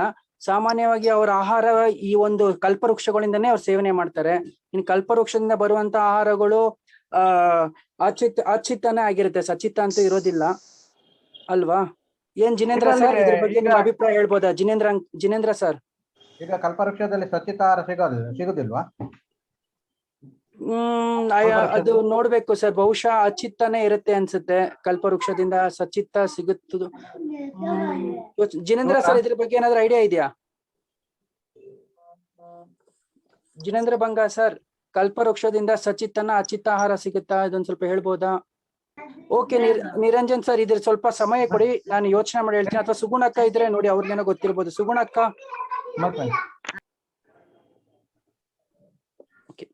ಇಷ್ಟೇನು ಅವರು ನದಿಗಳಲ್ಲಿರುವಂತ ಅಲ್ಲಿ ಹರಿಯುವಂತ ನೀರನ್ನು ಅವ್ರೇನ್ ಸೇವನೆ ಮಾಡ್ತಾರೆ ಅಂತ ನಾನು ಎಲ್ಲೂ ಕೇಳಿಲ್ಲ.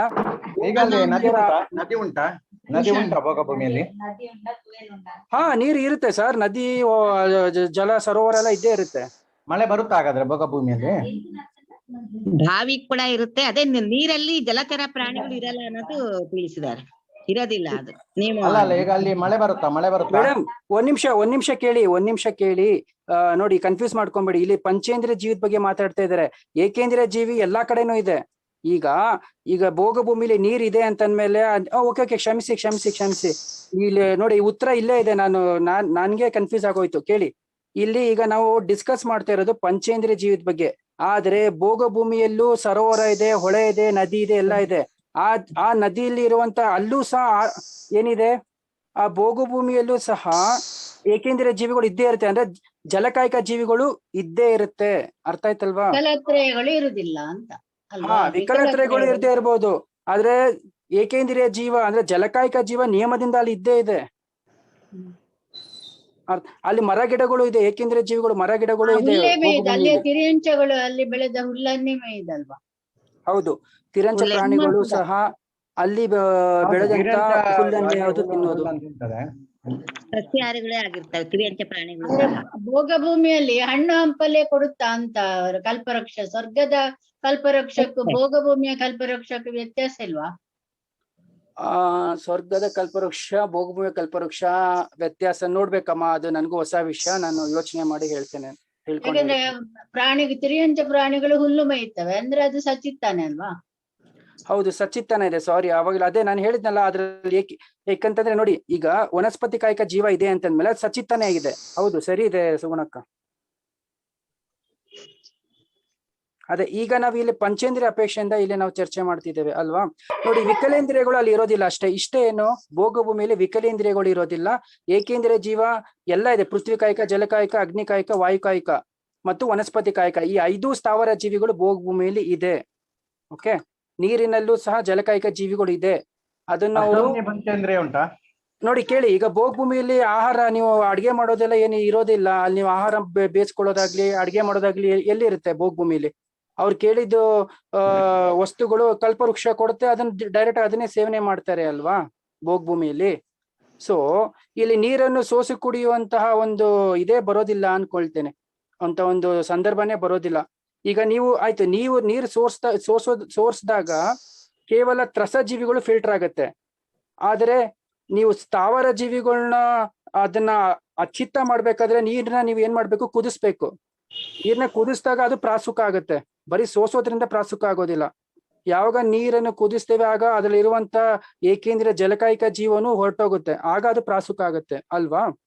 ಸೊ ಅವರು ಆಹಾರಗಳನ್ನು ಬೇಯಿಸೋದು ತಿನ್ನೋದು ಅದ್ ಭೋಗಭೂಮಿಯಲ್ಲಿ ಅಂತ ಒಂದು ಕ್ರಿಯೆ ಇಲ್ಲ ಅನ್ಕೊಳ್ತೇನೆ. ಬಹುಶಃ ಅವರು ಪ್ರತಿಯೊಂದು ಆಹಾರ ಪದಾರ್ಥವನ್ನು ಕಲ್ಪವೃಕ್ಷದಿಂದಲೇ ಪ್ರಾಪ್ತಿ ಮಾಡ್ಕೊಳ್ತಾರೆ ಅಲ್ವಾ?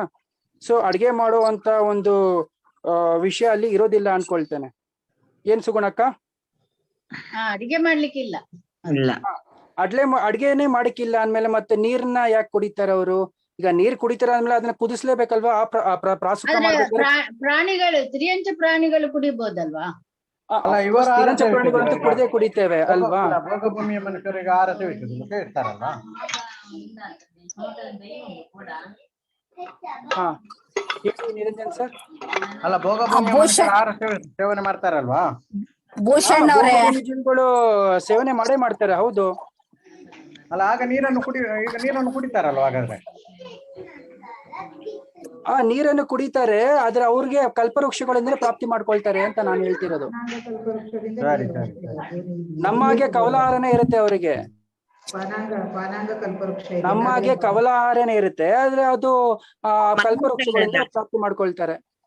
ಆದ್ರೆ ಮಲಮೂತ್ರ ಇರಲ್ಲ ಅಂತಾರಲ್ವಾ ಭೂಷಣ್ ಜಿ? ಮಲಮೂತ್ರ ಇರೋದಿಲ್ಲಮ್ಮ. ಹೌದು, ಸರಿ ಇದೆ ನೋಡಿ.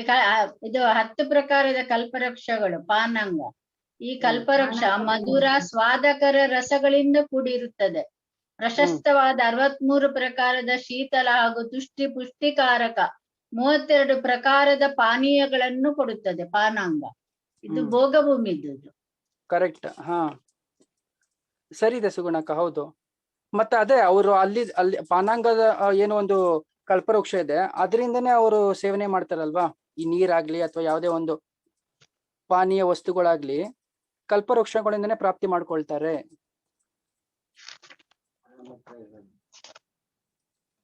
ಓಕೆ. ಮತ್ತು ಭೋಗಭೂಮಿಯಲ್ಲಿ ವಜ್ರ ಋಷಭನಾರತ ಸಮ್ಮನೂ ಇರುತ್ತೆ. ನಿಯಮದಿಂದ ಅವ್ರಿಗೆಲ್ಲ ವಜ್ರ ಋಷಭನಾರತ ಸಮ್ಮನ. ಈವನ್ ತಿರಂಚ ಪ್ರಾಣಿ ಆಗ್ಲಿ, ತಿರಂಚ ಪ್ರಾಣಿಗೂ ಮೊದಲನೇ ಸಮ್ಮನನೇ ಹೊಂದಿರುತ್ತವೆ ಆ ಜೀವಿಗಳು. ಮನುಷ್ಯ ಆಗ್ಲಿ ತಿರಂಚರಾಗ್ಲಿ ಮೊದಲನೇ ಸಮ್ಮನನ ಇರುತ್ತೆ ಅವ್ರಿಗೆ, ಉತ್ಕೃಷ್ಟ ಸಮ್ಮನನ, ವಜ್ರ ಋಷಭನಾರತ ಸಮ್ಮನನ. ಓಕೆ, ಸರಿ. ಸೊ ಈ ಭೋಗಭೂಮಿಯ ಪಂಚೇಂದ್ರಿಯ ತಿರಂಚದ ಅಪೇಕ್ಷೆಯಿಂದ ನಾವು ಇಲ್ಲಿ ಚರ್ಚೆ ಮಾಡ್ತಿದ್ದೀವಿ. ಭೋಗಭೂಮಿಯ ಪಂಚೇಂದ್ರಿಯ ತಿರಂಚದಲ್ಲಿ ತಲಚರ ನಭಚರ ಮಾತ್ರ ಇರುತ್ತವೆ. ನೋಡಿ, ಇಲ್ಲಿ ಬಾವಿ ಕೊಟ್ಟಿದ್ದಾರೆ. ಬಾವಿಯಲ್ಲಿ ಜಲಜಂತುಗಳಿಲ್ಲದ ಮತ್ತು ಸರ್ವ ರೋಗಗಳನ್ನು ನಷ್ಟ ಮಾಡುವ ಅಮೃತದಂತಿರುವ ಜಲ ಇರ್ತದಂತೆ ಭೋಗಭೂಮಿಯಲ್ಲಿ. ಓ ಹೌದಾ? ಓಕೆ. ಹುಲ್ಲು 5 ವರ್ಣಗಳಿಂದ ಕೂಡಿ ಮೃದು ಮಧುರ ಸುಗಂಧಿತವಾದ 4 ಅಂಗುಲ ಪ್ರಮಾಣದಲ್ಲಿ ಇರ್ತದೆ ಹುಲ್ಲು. ಓಕೆ. ಹಾ, ಪರವಾಗಿಲ್ಲ ಸುಗುಣಕ್ಕ, ಕಳ್ಸಿ. ಅದು ಈಗೇನ್ ನೀವು ಓದಿದ್ರಲ್ಲ ಅದನ್ನ ಕಳ್ಸಿ, ನಾನು ಓದ್ತೇನೆ. ನಂಗೆ ಹೊಸ ವಿಷಯ ಇದೆ. ಪುಣ್ಯಾಮೃತದಲ್ಲಿ. ಹೌದಾ? ಅಂದ್ರೆ ಅಲ್ಲಿರುವಂತ ಬಾವಿಗಳು ಅಮೃತ ಸಮಾನ ನೀರಿರುತ್ತಂತ ಅಲ್ಲಿ, ಅಂದ್ರೆ ಜೀವಗಳ ರಹಿತ ಇರುತ್ತಂತ. ಹೌದು, ಜಲಜಂತುಗಳಿಲ್ಲದ. ಓಕೆ, ಜಲಜಂತುಗಳಿಲ್ಲದ ಅಂತ. Okay okay, fine. ಓಕೆ, ಕಳ್ಸಿ, ನಾನು ಓದ್ತೇನೆ ಇನ್ನೊಮ್ಮೆ. ಸರಿ. ಆರ್ಯಖಂಡದ ಮನುಷ್ಯರ ಪರ್ಯಾಪ್ತ, ನಿವೃತ್ತ ಪರ್ಯಾಪ್ತ ಮತ್ತು ಲಬ್ಧ ಪರ್ಯಾಪ್ತದ ಅಪೇಕ್ಷೆಯಿಂದ 3 ಭೇದಗಳಾಗುತ್ತವೆ. ನೋಡಿ, ಆರ್ಯಖಂಡದಲ್ಲಿ ನೋಡಿ, ಈಗ ಮನುಷ್ಯರಿಗೆ ಬಂದ್ವಿ. ಈಗ ತಿರಂಚ ಚಾಪ್ಟರ್ ಮುಗೀತು. ಈಗ ನಾವು ಎಲ್ಲಿಗೆ ಬರ್ತಾ ಇದೀವಿ? ಈಗ ಮನುಷ್ಯರಿಗೆ ಬಂದಿದ್ದೇವೆ. ಇನ್ನು ಮನುಷ್ಯರಲ್ಲಿ ಎಷ್ಟು ಭೇದಗಳಿದೆ ಅಂತ ನಾವು ತಿಳ್ಕೊಳ್ಳೋಣ. ನೋಡಿ, ಆರ್ಯಖಂಡದ ಮನುಷ್ಯನಲ್ಲಿ ಪರ್ಯಾಪ್ತಕ, ನಿವೃತ್ತ ಪರ್ಯಾಪ್ತಕ ಮತ್ತು ಲಬ್ಧಿಯ ಪರ್ಯಾಪ್ತಕ ಈ 3 ಭೇದಗಳು ಕಂಡು ಬರುತ್ತದೆ. ಅಂದ್ರೆ ಆರ್ಯಖಂಡ ಅಂತಂದ್ರೆ ಯಾವುದು?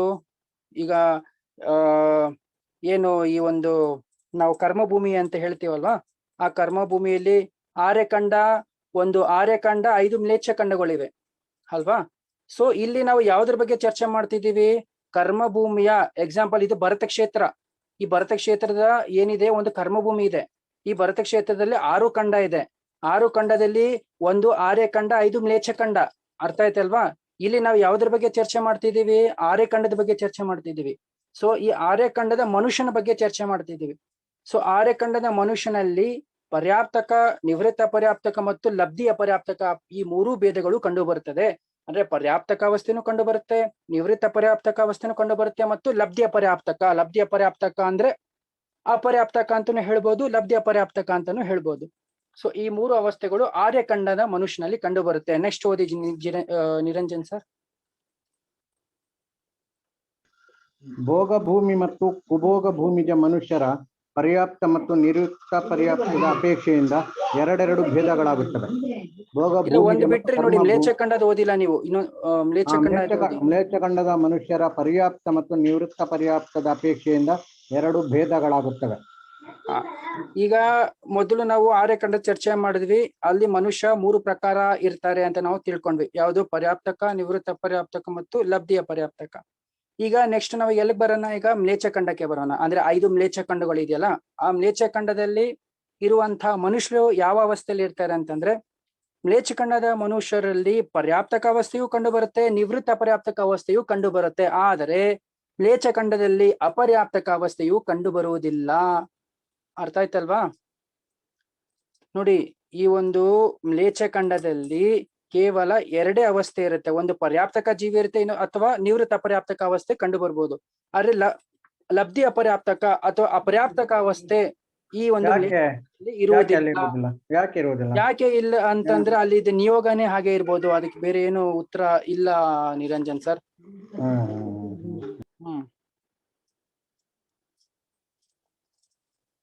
ಅಲ್ಲಿ ನಿಯೋಗನೇ ಹಾಗೆ ಇರ್ಬೋದು. ಆ ಒಂದು ಭೂಮಿಯ ನಿಯಮ ಏನಾದ್ರು ಹಾಗೆ ನಿಯಮನೇ ಇರ್ಬೋದು ಹಾಗೆ ಅಲ್ಲಿ, ಅಲ್ವಾ? ಹೆಂಗೆ ಭೋಗ್ ಭೂಮಿಲಿ ಜಲಚರಗಳು, ಪಂಚೇಂದ್ರಿಯ ಜಲಚರಗಳು ಇರೋದಿಲ್ಲಲ್ಲ, ಹಾಗೆ ಅದು ಹಾಗೆ ಇರ್ಬೋದು. ಅಲ್ಲ, ನಂದೊಂದು ಶಂಕೆ ಇದು ಅಷ್ಟೇ. ನಂದು ಸರಿಯ ತಪ್ಪನ್ನು ನೀವೇ ಹೇಳ್ಬೇಕು. ಅದು ಈಗ ಅವರಿಗೆ ದೇವತೆಗಳಿಗೆಲ್ಲ ಅಕಾಲ ಮೃತ್ಯು ಅಂತ ಇರುವುದಿಲ್ಲ ಅಲ್ವಾ? ಅವ್ರಿಗೆ ಪರ್ಯಾಪ್ತ ಪೂರ ಆಗಿ ಅವರಿಗೆ ಅವರ ಆಯುಷ್ಯ ಎಷ್ಟಿದೆ ಅಷ್ಟೇ ಅವರಿಗೆ ಅಕಾಲ ಮೃತ್ಯು ಅಂತ ಇರುವುದಿಲ್ಲಲ್ಲ. ಈಗ ಇದು ಅಪರ್ಯಾಪ್ತಕದಲ್ಲಿ ಆದ್ರೆ ಅದು ಅಂತರ್ಮೂರ್ತದಲ್ಲಿ ಅದು ಪರ್ಯಾಪ್ತಿ ಪೂರ್ಣ ಆಗದೆ ಅದು ಸಾಯ್ತದಲ್ಲ. ಸುಗುಣಕ್ಕ, ದಯವಿಟ್ಟು ಕ್ಷಮಿಸಿ, ಇನ್ನೊಂದ್ಸಲಿ ಕೇಳ್ತೀರಾ ಪ್ರಶ್ನೆ? ಸ್ವಲ್ಪ ಡಿಸ್ಟರ್ಬೆನ್ಸ್ ಆಗ್ತಿತ್ತು ಇಲ್ಲಿ. ಹೇಳಿ, ಇನ್ನೊಂದ್ಸಲಿ ಹೇಳಿ. ಅಲ್ಲ, ಇದು ನಂದು ಶಂಕೆ ಅಷ್ಟೇ. ಇದು ನನ್ಗೆ ಇದ್ರ ಬಗ್ಗೆ ಸರಿ ಗೊತ್ತಿಲ್ಲ, ಅದಕ್ಕೆ ಕೇಳ್ತಾ ಇದ್ದೇನೆ. ಇನ್ನೊಂದ್ಸಲಿ ಹೇಳಿ. ಈಗ ನಾರಕಿಗಳಿಗೆ ಆಗ್ಲಿ ದೇವತೆಗಳಿಗಾಗ್ಲಿ ಅಕಾಲ ಮೃತ್ಯು ಅಂತ ಇರುವುದಿಲ್ಲ ಅಲ್ವಾ? ಇರುವುದಿಲ್ಲ, ಕರೆಕ್ಟ್, ಹೌದು. ಈ ಅಪೇಕ್ಷೆಯಿಂದ ಅವರಿಗೆ ಇದು ಅಪರ್ಯಾಪ್ತಕ ಇಲ್ವಾ ಅಂತ ಕೇಳಿದ್ದಾನೆ. ಇಲ್ಲ, ಖಂಡಿತ ಇಲ್ಲ. ಅಪರ್ಯಾಪ್ತಕ ಅವಸ್ಥೆ ಇರೋದಿಲ್ಲ. ಯಾಕಂದ್ರೆ ಅಕಾಲ ಮರಣ ದೇವತೆಗಳಿಗೆ ಇಲ್ಲ ಅಂತ ಅಂದ್ಮೇಲೆ, ದೇವತೆ ಮತ್ತು ನಾರ್ಕಿಗಳಿಗೆ ಅಕಾಲ ಮರಣ ಇಲ್ಲ ಅಂತ ಅಂದ್ಮೇಲೆ ಅವ್ರಿಗೆ ಅಪರ್ಯಾಪ್ತಕ ಅವಸ್ಥೆ ಬರೋ ಸಾಧ್ಯನೇ ಇಲ್ಲ. ಅದೇ ನಾನು ಹೇಳಿದೆ, ಅದೇ ಕಾರಣದಿಂದ ಅವ್ರಿಗೆ ಇಲ್ಲ ಅಂತ ಅಲ್ವಾ? ಸರಿ ಇದೆ. ದೇವತೆಗಳಿಗೆ 2 ಅವಸ್ಥೆ, ಒಂದು ಪರ್ಯಾಪ್ತಕ, ನಿವೃತ್ತ ಪರ್ಯಾಪ್ತಕ. ಅಪರ್ಯಾಪ್ತಕ ಅವಸ್ಥೆ ದೇವತೆ ಮತ್ತು ನಾರ್ಕಿಗಳಿಗೆ ಇರೋದಿಲ್ಲ. ಅಲ್ಲ, ಈಗ ಮ್ಲೇಚ್ಛಖಂಡಕ್ಕೆ ಹೇಗೆ ಇದು ಅನ್ವಯ ಆಗ್ತದೆ? ಮ್ಲೇಚ್ಛಖಂಡದ ಮನುಷ್ಯರಿಗೆ ಅಲ್ಲಿ ಅಕಾಲ ಮೃತ್ಯು ಇರುವುದಿಲ್ವಾ? ಮ್ಲೇಚ್ಛಖಂಡದ ಮ್ಲೇಚ್ಛಖಂಡದ ಜೀವಿಗಳಿಗೆ ಅಕಾಲ ಮರಣ ಇರ್ಬೋದು. ಆದ್ರೆ ಅಕಾಲ ಮರಣ ಅಪರ್ಯಾಪ್ತಕ ಅವಸ್ಥೆಯಲ್ಲಿ ಆಗ್ಬೇಕಂತ ಏನಿಲ್ವಲ್ಲ. ಪರ್ಯಾಪ್ತಕ ಅವಸ್ಥೆಯಲ್ಲೂ ಆಗ್ಬೋದಲ್ವಾ ಅಕಾಲ ಮರಣ? ಒಂದು ಜೀವ ಆಗುತ್ತೆ. ಈಗ ನಮಗೆ ಕರ್ಮ ಭೂಮಿ ಮನುಷ್ಯರಿಗೆ ಆಗುತ್ತೆ ಅಕಾಲ ಮೃತ್ಯು. ಈಗ ಮ್ಲೇಚ್ಛಖಂಡದಲ್ಲಿ ಏನಾದ್ರು ಆ ರೀತಿ ಉಂಟಾ, ಅಥವಾ ಇಲ್ಲಿ ದೇವತೆಗಳಿಗೆ ನಾರಕಿಗಳಿಗೆ ಇರುವ ಹಾಗೆ ಏನಾದ್ರು ಅಕಾಲ ಮರಣ ಇಲ್ಲ ಅಂತ ಉಂಟಾ ಮ್ಲೇಚ್ಛಖಂಡದ ಮನುಷ್ಯರಿಗೆ? ನೋಡಿ ನಿರಂಜನ್ ಸರ್, ಈಗ ದೇವತೆಗಳು ಮತ್ತೆ ನಾರಕಿಗಳು ನಿಯಮದಿಂದ ಅವ್ರು ಎಷ್ಟು ಆಯುಸ್ಸನ್ನು ಕಟ್ಕೊಂಡಿರ್ತಾರೋ ಅಷ್ಟು ಭೋಗಿಸ್ಲೇಬೇಕು ಅಲ್ವಾ? ಇನ್ನು ದೇವತೆಗಳಲ್ಲಿ ಮಿನಿಮಮ್ ಆಯು ಎಷ್ಟು? 10,000 ವರ್ಷ ಅಂತ ನಾವ್ ಹೇಳ್ತೇವೆ ಅಲ್ವಾ? ಮಿನಿಮಮ್ ಆಯು ಎಷ್ಟು ದೇವಗತಿಯಲ್ಲಿ? 10,000 ಅಂತ ಭೋಗಿಸ್ಲೇಬೇಕು. ಮಿನಿಮಮ್ ಭೋಗಿಸ್ಲೇಬೇಕು. ಇನ್ನು ಅವನ ಪರ್ಯಾಪ್ತಿಯ ಕಾಲ ಎಷ್ಟು? ಒಂದು ಅಂತರ್ಮೂರ್ತ. ಇನ್ನು ಒಂದು ಅಂತರ್ಮೂರ್ತಲ್ಲಂತೂ ನಿಯಮದಿಂದ ಪರ್ಯಾಪ್ತಕ ಆಗೇ ಆಗ್ತಾನೆ ಅಲ್ವಾ? ಅರ್ಥ ಆಯ್ತಲ್ವಾ? ದೇವಗತಿ ಮತ್ತು ನರಕಿಗಳು ಒಂದು ಅಂತರ್ಮೂರ್ತದಲ್ಲಿ ನಿಯಮದಿಂದ ಪರ್ಯಾಪ್ತ ಅವಸ್ಥೆಯನ್ನು ಪ್ರಾಪ್ತಿ ಮಾಡ್ಕೊಳ್ತಾರೆ. ಅಲ್ಲಿ ಅಪರ್ಯಾಪ್ತ ಅನ್ನೋ ಅವಸ್ಥೆ ಬರೋದೇ ಇಲ್ಲ. ಅರ್ಥ ಆಯ್ತಲ್ವಾ? ಇನ್ನು ಮ್ಲೇಚ್ಛಖಂಡಕ್ಕೆ ಬನ್ನಿ. ಮ್ಲೇಚ್ಛಖಂಡದಲ್ಲಿ ಅಪರ್ಯಾಪ್ತಕ ಅವಸ್ಥೆ ಅಂತೂ ಇಲ್ಲ. ಆದ್ರೆ ಮ್ಲೇಚ್ಛಖಂಡದಲ್ಲಿ ಪರ್ಯಾಪ್ತಕ ಮತ್ತು ನಿವೃತ್ತ ಅಪರ್ಯಾಪ್ತಕ 2 ಅವಸ್ಥೆ ಇದೆ. ಅಪರ್ಯಾಪ್ತಕ ಅವಸ್ಥೆ ಅಲ್ಲಿ ಇಲ್ಲ. ಆದ್ರೂ ಸಹ ಆ ಮ್ಲೇಚ್ಛಖಂಡದಲ್ಲಿ ಇರುವಂತಹ ಜೀವಕ್ಕೆ ಅಕಾಲ ಮರಣ ಆಗ್ಬೋದು. ಈಗ ಒಂದು ಜೀವ 80 ವರ್ಷ ಆಯು ಕಟ್ಕೊಂಡು ಈ ಮ್ಲೇಚ್ಛಖಂಡದಲ್ಲಿ ಜನ್ಮ ಪಡೆದಿದ್ದಾನೆ ಅಂತ ತಿಳ್ಕೊಳ್ಳಿ, ಆಯ್ತಾ? ಅವನಲ್ಲಿ ಅಪರ್ಯಾಪ್ತಕ ಅವಸ್ಥೆ ಇಲ್ಲ ಅಂತ ಅಂದ್ಮೇಲೆ ಅವನು ಅಂತರ್ಮೂರ್ತದ ತನಕನಾದ್ರೂ ಅವನು ಬದುಕಿರ್ತಾನೆ. ಅವನು ಅಷ್ಟು ಬೇಗ ಅವನು ಸಾಯೋದಿಲ್ಲ. ಏನ್ ನಿರಂಜನ್ ಸರ್? ಅವನು ತನ್ನ ಪರ್ಯಾಪ್ತಿಯನ್ನು ಪೂರ್ತಿ ಮಾಡ್ಕೊಂಡು ಅಂತರ್ಮೂರ್ತ ನಂತರ ಬೇಕಾದ್ರೆ ಅವ್ನು ಸಾಯ್ಬೋದು, ಅಥವಾ ಜನ್ಮ ಪಡೆದು 10 ವರ್ಷ ಇದ್ದು ನಂತರನೂ ಸಾಯ್ಬೋದು, ಅಥವಾ ಗರ್ಭಪಾತನೇ ಆಗ್ಬೋದು. ಗರ್ಭದಲ್ಲಿ ಸಂಬಂಧ ಇಲ್ಲ ಅಲ್ವಾ? ಗರ್ಭಪಾತನೇ ಆಗ್ಬೋದು, ಹೇಳಕ್ ಆಗೋದಿಲ್ಲ. ಈಗ ಒಂದು ಹೌದು. ಅಂತರ್ಮುಹೂರ್ತದವರೆಗೂ ಸಾಯಲ್ಲ, ನಂತರ ಬೇಕಾದ್ರೆ ಅವ್ನು ಗರ್ಭಪಾತ ಆಗಿ ಸಾಯ್ಬೋದು ಆ ಜೀವ. ಹೌದು. ಜಗನ್ಯಾಯುಷ ಅಂತರ್ಮೂರ್ತ ಇರ್ತದಲ್ವಾ ಹಾಗೆ. ಜಗನ್ನಾಯಸು ಅಂತರ್ಮೂರ್ತ ಇರ್ತ ಕಾರಣ ಏನಂತಂದ್ರೆ ಇಲ್ಲಿ ಅಪರ್ಯಾಪ್ತಕ ಅವಸ್ಥೆ ಇಲ್ಲ ಅಂತ ಕೊಟ್ಟಿದ್ದಾರೆ. ಸೊ ಪೂರ್ತಿ ಪರ್ಯಾಪ್ತಕ ಆಗ್ಬೇಕಾದ್ರೆ ಒಂದು ಅಂತರ್ಮೂರ್ತ ಬೇಕೇ ಬೇಕು ಅಲ್ವಾ. ಸೊ ಹೀಗೆ ನಾವು ಲೆಕ್ಕ ಹಾಕ್ಬೋದು. ಸರಿ ಇದೆಯಲ್ಲ ಸುಗುಣಕ್ಕ, ಅರ್ಥ ಆಯ್ತಲ್ವಾ? ಅರ್ಥ ಆಯ್ತು. ಯಾಕಂದ್ರೆ ಓಕೆ, ಭೋಗ ಭೂಮಿಜ ಮತ್ತು ಕುಭೋಗ ಭೂಮಿಜ ಮನುಷ್ಯರ ಪರ್ಯಾಪ್ತ ಮತ್ತು ನಿವೃತ್ತಿ ಪರ್ಯಾಪ್ತದ ಅಪೇಕ್ಷೆಯಿಂದ ಎರಡೆರಡು ಭೇದಗಳಾಗುತ್ತವೆ. ಇಲ್ಲೇನು ಈಗ ನೆಕ್ಸ್ಟ್ ನಾವು ಭೋಗ ಭೂಮಿ ಮತ್ತು ಕುಭೋಗ ಭೂಮಿಯ ಚರ್ಚೆ ಮಾಡ್ತಿದ್ದೇವೆ. ಭೋಗ ಭೂಮಿ ಮತ್ತು ಕುಭೋಗ ಭೂಮಿಯ ಮನುಷ್ಯರ ಚರ್ಚೆ ಮಾಡ್ತಿದ್ದೀವಿ.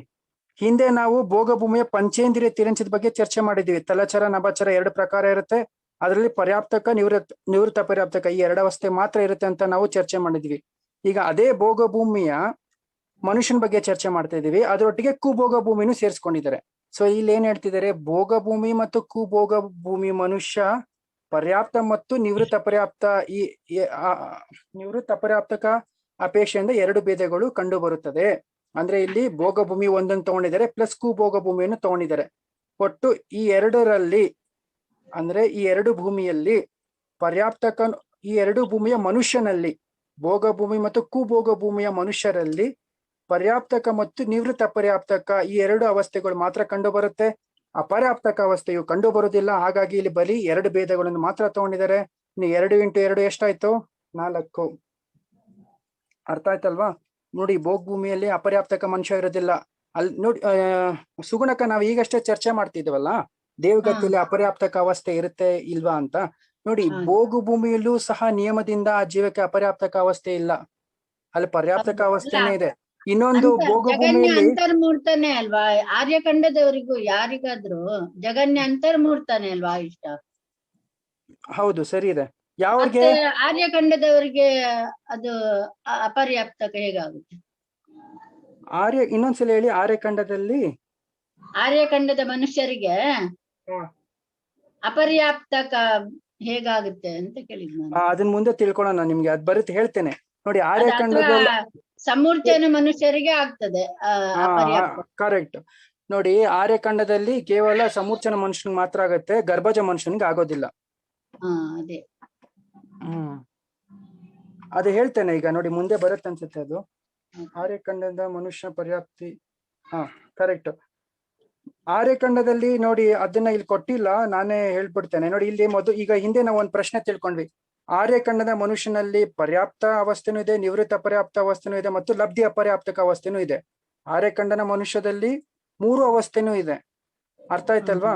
ಆದರೆ ಈ 3 ಅವಸ್ಥೆಗಳು ಆರ್ಯಖಂಡದಲ್ಲಿ ಇದೆ. ಆದರೆ ಲಬ್ಧಿ ಅಪರ್ಯಾಪ್ತಕ ಅವಸ್ಥೆ ಏನಿದೆಯಲ್ವಾ, ಅಂದ್ರೆ ಅಪರ್ಯಾಪ್ತಕ ಅವಸ್ಥೆ ಏನಿದೆಯಲ್ವಾ, ಆ ಅವಸ್ಥೆ ಆರ್ಯಖಂಡದ ಜೀವ ಯಾವುದು ಸಮೂರ್ಛನ ಜನ್ಮವನ್ನು ಪಡೆದಿದೆಯೋ ಆ ಜೀವ ಲಬ್ಧಿ ಅಪರ್ಯಾಪ್ತಕ ಅವಸ್ಥೆಯನ್ನು ಪ್ರಾಪ್ತಿ ಮಾಡ್ಕೊಳ್ತಾನೆ. ಆರ್ಯಖಂಡದ ಮನುಷ್ಯ, ಜೀವ ಅಂತ ಬೇಡ, ಯಾಕಂದ್ರೆ ಮನುಷ್ಯನ ಅಪೇಕ್ಷೆಯಿಂದ ಇಲ್ಲಿ ಹೇಳ್ತಿದೀವಿ. ಆರ್ಯಖಂಡದ ಯಾವ ಒಬ್ಬ ಮನುಷ್ಯ ಇದ್ದಾನೆ, ಆ ಮನುಷ್ಯ ಗರ್ಭ ಜನ್ಮವನ್ನು ಏನಾದ್ರೂ ಅವನು ಪಡೆದ್ರೆ ಅವನಿಗೆ ಅಪರ್ಯಾಪ್ತಕ ಅವಸ್ಥೆಯೂ ಇಲ್ಲ. ಅರ್ಥ ಆಯ್ತಲ್ವಾ? ಇಲ್ಲಿ ಆರ್ಯಖಂಡದ ಯಾವ ಒಂದು ಅಪರ್ಯಾಪ್ತಕ ಮನುಷ್ಯ ಇದ್ದಾನೆ, ಸಾರಿ ಆರ್ಯಖಂಡದ ಸಮೂರ್ಛನ ಜನ್ಮ ಮನುಷ್ಯ ಇದ್ದಾನೆ, ಅವನು ಅಪರ್ಯಾಪ್ತಕ ಅವಸ್ಥೆನೇ ಹೊಂದಿರ್ತಾನೆ, ಅವನು ಪರ್ಯಾಪ್ತಕ ಆಗೋದೇ ಇಲ್ಲ. ಇದು ಒಂದು ವಿಶೇಷತೆ ಇದೆ ಸುಗುಣಕ್ಕ. ಆರ್ಯಖಂಡದಲ್ಲಿ ಯಾವ ಒಬ್ಬ ಮನುಷ್ಯ ಸಮೂರ್ಛನ ಜನ್ಮವನ್ನು ಅವನು ಹೊಂದುತ್ತಾನೆ, ಸಮೂರ್ಛನ ಜನ್ಮ ಹೊಂದಂತಹ ಆ ಒಬ್ಬ ಆರ್ಯಖಂಡನ ಮನುಷ್ಯ ಅವನು ಅಪರ್ಯಾಪ್ತಕ ಅವಸ್ಥೆನೇ ಇರ್ತಾನೆ, ಅವನ್ಗೆ ಪರ್ಯಾಪ್ತಕ ಪೂರ್ತಿ ಆಗೋದೇ ಇಲ್ಲ, ಅದು ಒಂದೇ ಅವಸ್ಥೆಯಲ್ಲಿ ಇರ್ತಾನೆ ಅವನು. ಅರ್ಥ ಆಯ್ತಲ್ವಾ? ಓಕೆ. ಈಗ ಭೋಗ ಭೂಮಿ ಮತ್ತು ಕುಭೋಗ ಭೂಮಿ ಮನುಷ್ಯರ ಪರ್ಯಾಪ್ತಕ ಮತ್ತು ನಿವೃತ್ತ ಪರ್ಯಾಪ್ತಕ ಅಪೇಕ್ಷೆಯಿಂದ 2 ಭೇದ ಆಗುತ್ತೆ. ಅದು ಎಷ್ಟಾಗುತ್ತೆ? 2 × 2 ಒಟ್ಟು 4 ಭೇದಗಳು ಆಯ್ತು. ನೆಕ್ಸ್ಟ್ ಓದಿ ನಿರಂಜನ್ ಸರ್. ಸರ್ ಸ್ವಲ್ಪ ಮೇಡಮ್ ಸ್ವಲ್ಪ ಅದಾಗಲಿಲ್ಲ. ದೇವ ಮತ್ತು ನಾರಕಿ ಪರ್ಯಾಪ್ತ ಮತ್ತು ನಿವೃತ್ತ ಪರ್ಯಾಪ್ತದ ಅಪೇಕ್ಷೆಯಿಂದ 2 ಭೇದಗಳಾಗುತ್ತವೆ. ನೋಡಿ, ಬಂತು ನೋಡಿ ಅದೇ ವಿಷಯ. ದೇವ ಮತ್ತು ನಾರಕಿಯಲ್ಲಿ ಪರ್ಯಾಪ್ತಕ ಮತ್ತು ನಿವೃತ್ತ ಪರ್ಯಾಪ್ತಕ ಈ 2 ಅವಸ್ಥೆಗಳು ಮಾತ್ರ ಕಂಡು ಬರುತ್ತವೆ. ದೇವತೆಗಳಲ್ಲಿ ಅಪರ್ಯಾಪ್ತಕ ಅವಸ್ಥೆ ಕಂಡು ಬರುವುದಿಲ್ಲ. ಕಾರಣ ಅಂದ್ರೆ ಅದು ಈಗಷ್ಟೇ ಹೇಳಿದೆ, ಮಿನಿಮಮ್ 10,000 ವರ್ಷ ಅವರು ಬದುಕಲೇಬೇಕಲ್ಲಿ. ಅಲ್ವಾ, ಅವ್ರಿಗೆ ಅಕಾಲ ಮರಣಗಳಿಲ್ಲ. ಹಾಗಾಗಿ ಆ ಜೀವಿಗಳು ಏನು ಅದರಲ್ಲಿ ನಿವೃತ್ತ ಲಬ್ಧಿ ಅಪರ್ಯಾಪ್ತಕ ಅವಸ್ಥೆಯು ಅಲ್ಲಿ ಇರುವುದಿಲ್ಲ. ಲಬ್ಧಿ ಅಪರ್ಯಾಪ್ತಕ ಅಂತಂದ್ರೆ ಅಪರ್ಯಾಪ್ತಕ ಅವಸ್ಥೆಯು ದೇವ ಮತ್ತು ನಾರಕಿಯರಲ್ಲಿ ಇರುವುದಿಲ್ಲ. ಅವರು ಜನ್ಮ ಪಡೆದು ಅಂತರ್ಮೂರ್ತದಲ್ಲಿ ಪರ್ಯಾಪ್ತಿಗಳನ್ನು ಪೂರ್ತಿ ಮಾಡ್ಕೊಂತಾರೆ. ಇನ್ನು ಎಲ್ಲಿವರೆಗೆ ಪರ್ಯಾಪ್ತಿ ಪ್ರೋಸೆಸ್ ನಲ್ಲಿ ಇರುತ್ತೆ, ಇನ್ನು ಕಂಪ್ಲೀಟ್ ಆಗಿಲ್ಲ, ಅದಕ್ಕೆ ಏನ್ ಹೇಳ್ತಾರೆ, ನಿವೃತ್ತ ಅಪರ್ಯಾಪ್ತಕ ಅಂತ ಹೇಳ್ತೇವೆ. ಈ ಎರಡು ಅವಸ್ಥೆಯಲ್ಲಿ ಮಾತ್ರ ದೇವ ಮತ್ತು ನಾರಕಿಯರು ಇರ್ತಾರೆ. ಅರ್ಥ ಆಯ್ತಲ್ವಾ? ಸೊ ದೇವ ಮತ್ತು ನಾರಕಿ ಎಷ್ಟಾಯ್ತು? 2. ಇನ್ನು ಈ 2 ಪ್ರಕಾರದ ಅಂದ್ರೆ ದೇವ ಮತ್ತು ನಾರಕಿಯರು ಅವರಲ್ಲಿ ಪರ್ಯಾಪ್ತಕ ಮತ್ತು ನಿವೃತ್ತ ಅಪರ್ಯಾಪ್ತಕ ಅವಸ್ಥೆಯು ಕಂಡು ಬರುತ್ತದೆ ಅಂತ ಹೇಳಿದ್ದಾರೆ. ಸೊ ಎಷ್ಟು ಭೇದ ಆಯ್ತು? 2 ಭೇದ ಆಯ್ತು. ಸೊ 2 × 2 ಎಷ್ಟಾಯ್ತು? 4 ಭೇದ ಆಯ್ತು. ಓಕೆ, ಇನ್ನೊಂದು ಕೇಳಿ ಸುಗುಣಕ, ಇನ್ನೊಂದು ಇಂಪಾರ್ಟೆಂಟ್. ನೀವು ಇದಕ್ಕೆ ಉತ್ತರ ಕೊಡಿ ಸುಗುಣಕ, ನೋಡೋಣ. ಭೋಗ ಭೂಮಿಯ ಮನುಷ್ಯರಲ್ಲಿ ಅಪರ್ಯಾಪ್ತಕ ಅವಸ್ಥೆ ಕಂಡು ಬರೋದಿಲ್ಲ, ಯಾಕಂತ ಹೇಳ್ಬೋದಾ? ಅವ್ರಿಗೆ ಅಕಾಲ ಮರಣ ಇರಲ್ವಲ್ಲ, ಮರಣ ಕಾರಣ ಹೇಳ್ತೀರಾ? ಅಕಾಲ ಮರಣ ಇಲ್ಲ, ಸರಿ ಇದೆ. ಕಾರಣ ಏನು ಅದಕ್ಕೆ?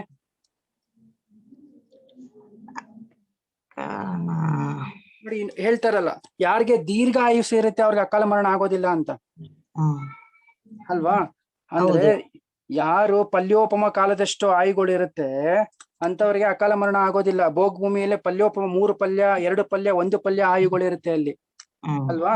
ಅಂತ ದೀರ್ಘ ಆಯು ಇರುವಂತ ಜೀವಿಗಳಿಗೂ ಅಕಾಲ ಮರಣ ಆಗೋದಿಲ್ಲ. ನಿಯಮದಿಂದ ಅವ್ರಿಗೆ ಭೋಗ ಭೂಮಿಯ ಮನುಷ್ಯರಿಗೆ ಅಕಾಲ ಮರಣ ಇಲ್ಲ ಅಂತಂದು ಅದು ಇದೆ. ಆ ನಿಯಮದಿಂದ ಅಂತೂ ಮರಣ ಅಕಾಲ ಮರಣ ಇಲ್ಲ. ಅದ್ರೊಟ್ಟಿಗೆ ಇದು ಒಂದು ಹೇಳ್ಬೋದು, ಯಾಕಂದ್ರೆ ದೀರ್ಘ ಆಯುಸ್ಸನ್ನು ಹೊಂದಿರುವಂತ ಜೀವಿಗಳಿಗೂ ಪುಣ್ಯ ಪ್ರಕೃತಿ ಇದೆ. ಪಲ್ಯೋಪಮ ಕಾಲದಷ್ಟು ಆಯುಗಳನ್ನು ಹೊಂದಿರ್ತಾರಲ್ಲ, ಪಲ್ಯೋಪಮ ಕಾಲ, ಸಾಗರೋಪಮ ಕಾಲ ಹೊಂದಿರುವಂತ ಭೋಗ ಭೂಮಿಯ ಮನುಷ್ಯರಿಗೆ ಕನಿಷ್ಠ ಮತ್ತು ಗರಿಷ್ಠ ಆಯುಷ್ಯ ಎಷ್ಟು?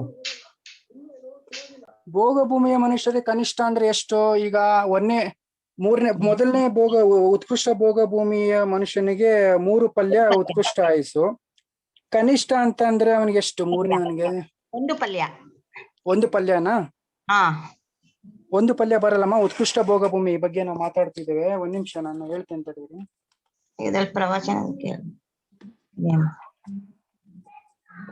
ಉತ್ಕೃಷ್ಟ ಭೋಗ ಭೂಮಿ ಬಗ್ಗೆ ನಾವು ಮಾತಾಡ್ತಿದ್ದೇವಮ್ಮ. ಫಸ್ಟ್ 1ನೇ ಭೋಗ ಭೂಮಿಯಲ್ಲಿ ನೋಡಿ ನಿರಂಜನ್ ಸರ್, ಇದು ನೀವು ಹೇಗೆ ತಗೊಬೇಕಂತಂದ್ರೆ, ಈಗ ಮೊದಲನೇ ಭೋಗ ಭೂಮಿ ಅಂದ್ರೆ ಮೊದಲನೇ ಭೋಗ ಭೂಮಿ ಅಂತಂದ್ರೆ ಉತ್ತಮ ಭೋಗ ಭೂಮಿ. ಉತ್ತಮ ಭೋಗ ಭೂಮಿಯಲ್ಲಿ ಆ ಜೀವಕ್ಕೆ ಉತ್ಕೃಷ್ಟ ಆಯುಸ್ಸು ಅಂತಂದ್ರೆ 2 ಪಲ್ಯ, ಸಾರಿ 3 ಪಲ್ಯ. ಅದೇ ಕೇಳಿ ಬೈ ಮಿಸ್ಟೇಕ್ ಹೇಳಿದೆ, ಕೇಳಿ. 3 ಪಲ್ಯದಿಂದ 2 ಪಲ್ಯ.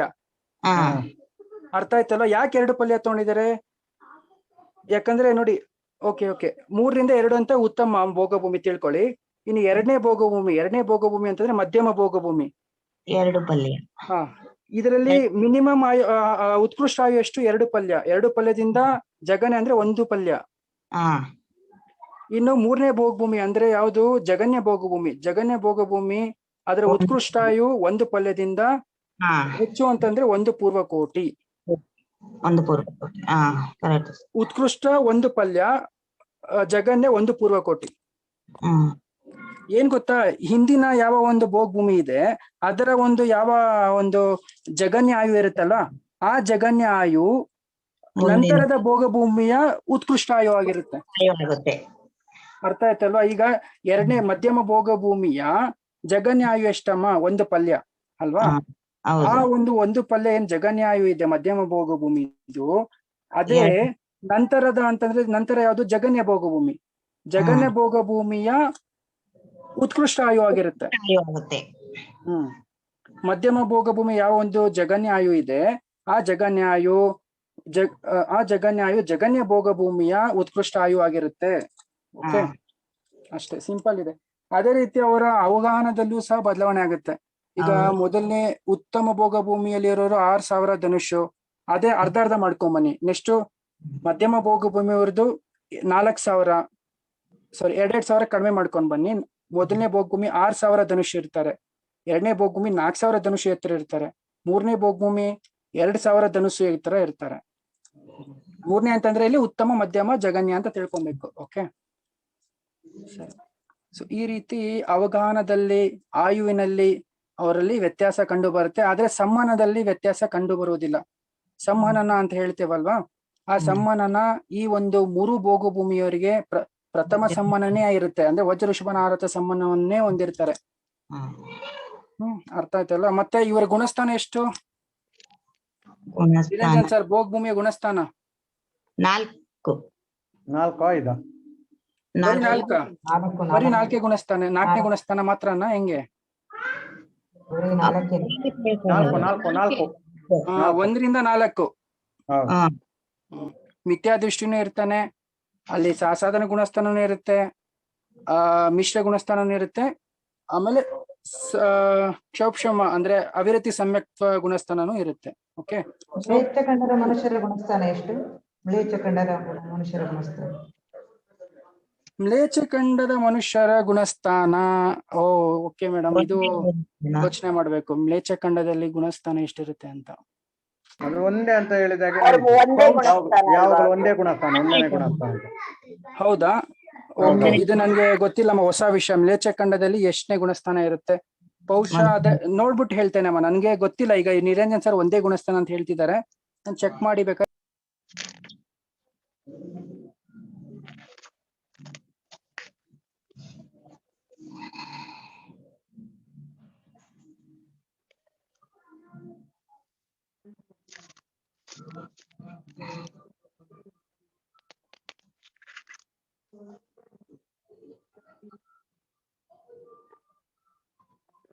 ಭೂಷಣ್ ಸರ್ ಮೈಕ್ ಮ್ಯೂಟ್ ಆಗಿದೆ ನಿಮ್ದು.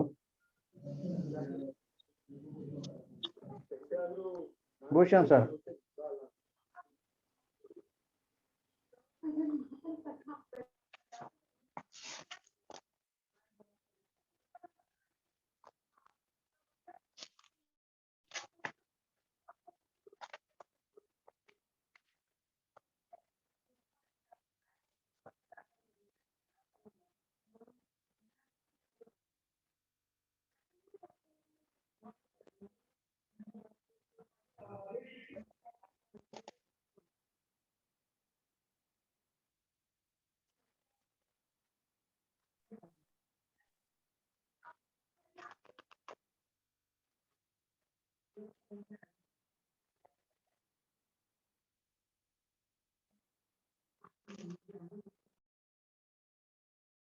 ಭೂಷಣ್ ಸರ್, ಭೂಷಣ್ ಸರ್ ಕೇಳಿಸ್ತಾ ಇಲ್ಲ.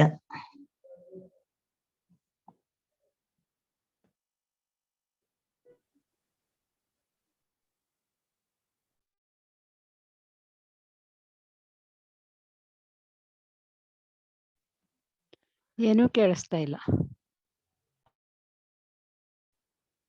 ಈಗ ಕೇಳಿಸ್ತಿದ್ಯಾ? ಈಗ ಯಾಕೆ ಹೇಳ್ತಿದ್ದೀನಿ ಅಂತಂದ್ರೆ, ಈಗ ನೀವು ಕೂಬೋಗೋ ಭೂಮಿಯಲ್ಲಿ ಸಮ್ಯಕ್ ದೃಷ್ಟಿಗಳು ಇರ್ತಾರ ಅಂತ ಕೇಳಿದ್ರಲ್ವಾ, ಅದ್ರ ಬಗ್ಗೆ ನಾನು ಇನ್ನು ಚೆಕ್ ಮಾಡ್ತೇನೆ. ನಾನು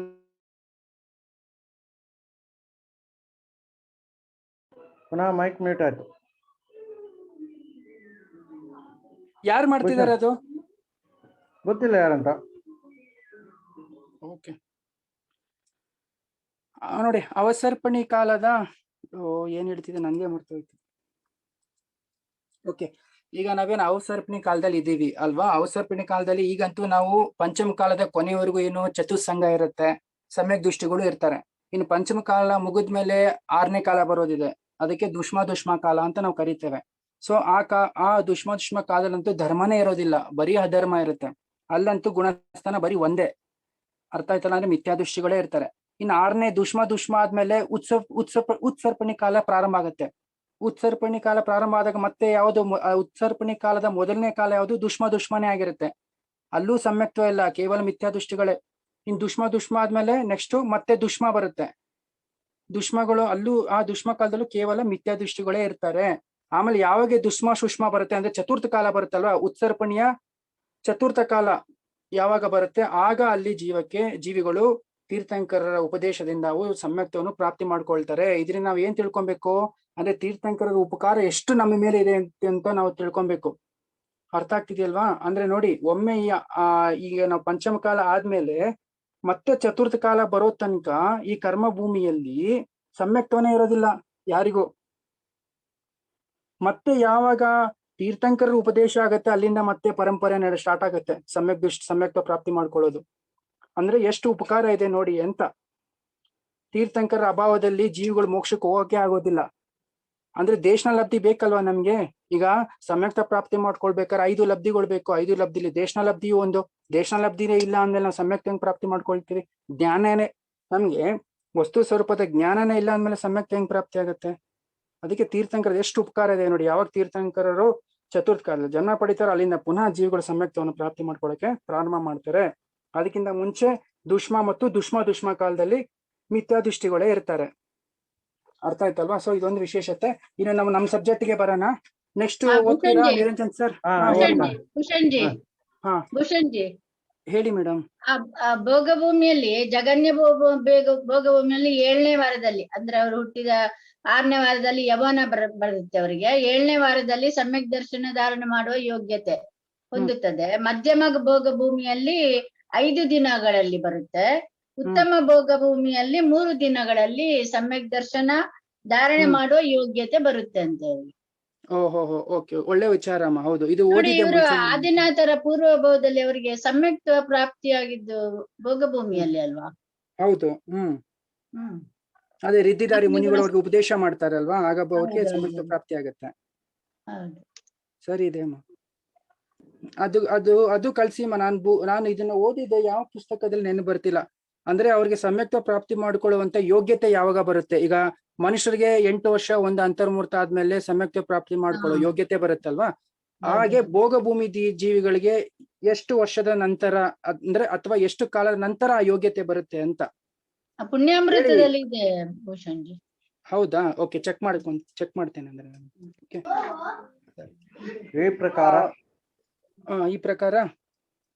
ಈ ಪ್ರಕಾರ ತೀರ್ಯಂಚದ 42 + 9 + 12 + 18 + 4 = 85 ಭೇದ. ಮನುಷ್ಯರ 3 + 3 + 4 = 9 ಭೇದ. ದೇವತೆಗಳ 2 ಭೇದ ಮತ್ತು ನಾರಕಿಗಳ 2 ಭೇದ. ಇವುಗಳನ್ನು ಸೇರಿಸಿದಾಗ ಜೀವ ಸಮಾಸ 85 + 9 + 4 = 98 ಭೇದಗಳು ಆಗುತ್ತವೆ. ಓಕೆ, ಅರ್ಥ ಆಯ್ತಲ್ಲ ಎಲ್ಲರಿಗೂ? ಅಂದ್ರೆ ಏನ್ ಮಾಡಿದ್ದಾರೆ ಈ ಪ್ರಕಾರ ತಿರ್ಯಂಚದಲ್ಲಿ 42 ಪ್ರಕಾರ ಅಂತ ಮಾಡಿದ್ದಾರೆ. ಎಲ್ಲರೂ ಅದನ್ನ ನೋಡ್ತಿದ್ದೀರಲ್ವಾ? ಈಗ ಅವ್ರು ಡಿಸ್ಪ್ಲೇ ಮಾಡ್ತಿದ್ದಾರೆ ನೋಡಿ. ಮೊದಲು 42 ಭೇದ. ಯಾವ್ದ್ರಲ್ಲಿ 42 ಭೇದ? ಏಕೇಂದ್ರಿಯದಲ್ಲಿ 42 ಭೇದ ಪ್ಲಸ್ ನೆಕ್ಸ್ಟ್ ವಿಕಲೇಂದ್ರಿಯದಲ್ಲಿ ಎಷ್ಟು ಭೇದ? 9 ಭೇದ. ಇನ್ನು ಕರ್ಮಭೂಮಿಯ ಪಂಚೇಂದ್ರಿಯ ತಿರಂಚದಲ್ಲಿ ಎಷ್ಟು ಭೇದ? 30 ಭೇದ. ಓಕೆ, ಇನ್ನು ಎಷ್ಟು ಮಾಡಿದ್ದಾರೆ? ಅದಾಯ್ತಾ? ಇನ್ನು 30. ಓಕೆ, 30 ಭೇದ ಹೆಂಗ್ ಮಾಡಿದ್ದಾರೆ ಅಂತಂದ್ರೆ, ಕ್ಷಮಿಸಿ, ಫಸ್ಟ್ 42 + 9 ಮಾಡಿದಾರಲ್ಲ, ಆಮೇಲೆ ಎಷ್ಟು ಭೇದ ತಗೊಂಡಿದ್ದಾರೆ? 12 ಭೇದ ತಗೊಂಡಿದ್ದಾರೆ. 12 ಭೇದ ಎಲ್ಲಿ ತಗೊಂಡ್ರು?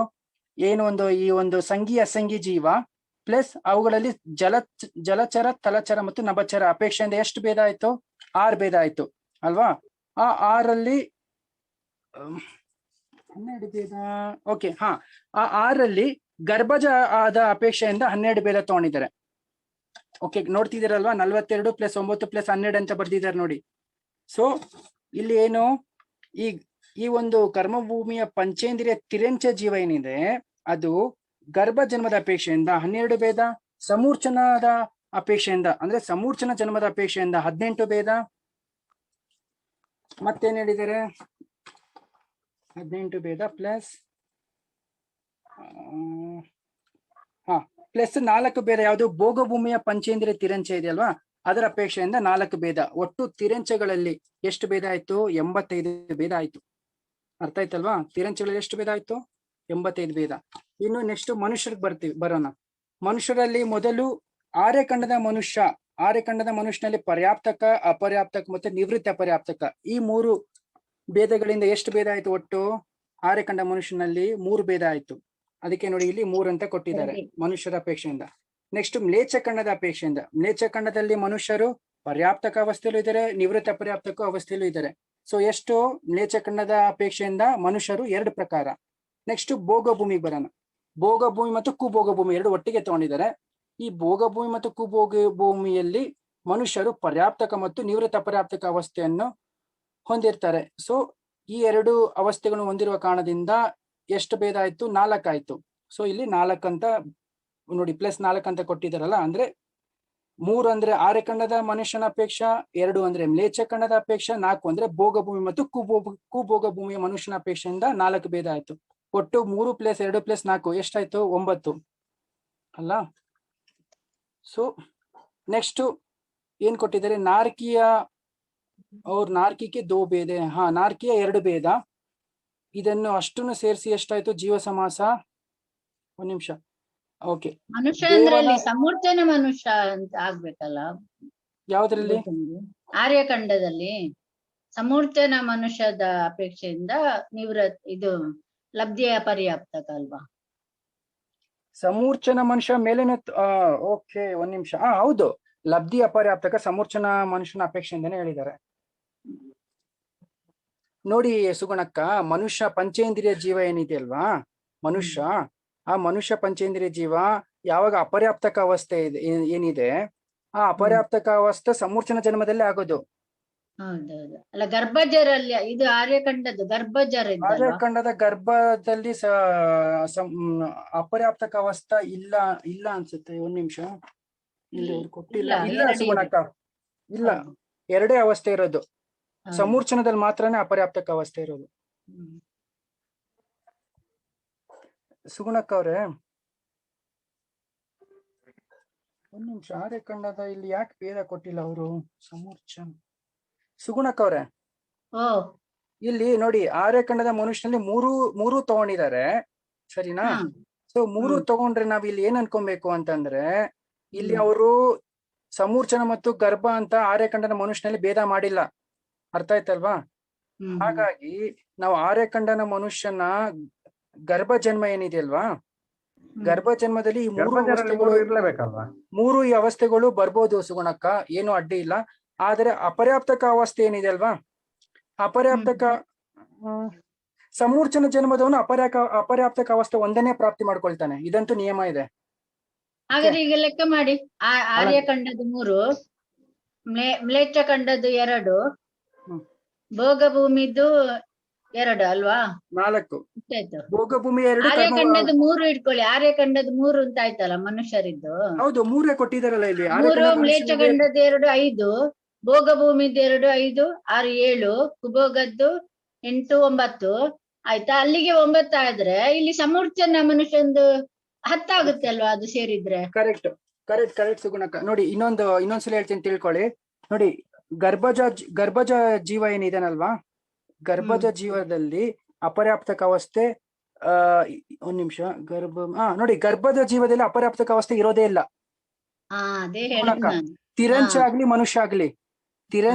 ಮನುಷ್ಯ ಆಗ್ಲಿ ಗರ್ಭಜ ಅವಸ್ಥೆಯಲ್ಲಿ, ಅಂದ್ರೆ ಗರ್ಭ ಜನ್ಮ ಪಡೆದಂತ ತಿರಂಚ ಆಗಿರ್ಲಿ ಮನುಷ್ಯ ಆಗಿರ್ಲಿ, ಆ ಜೀವಿಗೆ ಅಪರ್ಯಾಪ್ತಕ ಅವಸ್ಥೆ ಇಲ್ವೇ ಇಲ್ಲ. ಅರ್ಥ ಆಗ್ತಿಲ್ಲ? ತಿರಂಚ ಅಂದ್ರೆ ಪಂಚೇಂದ್ರಿಯ ಜೀವ ಮಾತ್ರ ತಗೊಬೇಕು. ಅಂದ್ರೆ ಪಂಚೇಂದ್ರಿಯ ತಿರಂಚ ಆಗ್ಲಿ ಅಥವಾ ಮನುಷ್ಯನಾಗ್ಲಿ, ಆ ಗರ್ಭ ಜನ್ಮವನ್ನು ಪಡೆದಂತಹ ಪಂಚೇಂದ್ರಿಯ ತಿರಂಚ ಆಗ್ಲಿ ಅಥವಾ ಮನುಷ್ಯನಾಗ್ಲಿ, ಅವನಲ್ಲಿ ಅಪರ್ಯಾಪ್ತಕ ಅವಸ್ಥೆಯು ಇರೋದಿಲ್ಲ. ಅವನು ಪರ್ಯಾಪ್ತಕ ಅವಸ್ಥೆಯನ್ನೇ ಪ್ರಾಪ್ತಿ ಮಾಡ್ಕೊಳ್ತಾನೆ. ಆದರೆ ಯಾವ ಒಬ್ಬ ಮನುಷ್ಯ ಸಮೂರ್ಛನ ಜನ್ಮವನ್ನು ಹೊಂದಿದಾನೋ ಅವನು ಅಪರ್ಯಾಪ್ತಕನೇ ಆಗಿರ್ತಾನೆ, ಅವನು ಪರ್ಯಾಪ್ತಿ ಆಗೋದಿಲ್ಲ. ಇದು ನಿಯಮ ಇದೆ. ಸಮೂರ್ಛನ ಜನ್ಮವನ್ನು ಪಡೆದಂತ ಮನುಷ್ಯ ಅಪರ್ಯಾಪ್ತಕನೇ ಆಗಿರ್ತಾನೆ ಹೊರತಾಗಿ ಅವನು ಪರ್ಯಾಪ್ತಿಯನ್ನು ಪೂರ್ತಿ ಮಾಡ್ಕೊಳ್ಳೋದಿಲ್ಲ.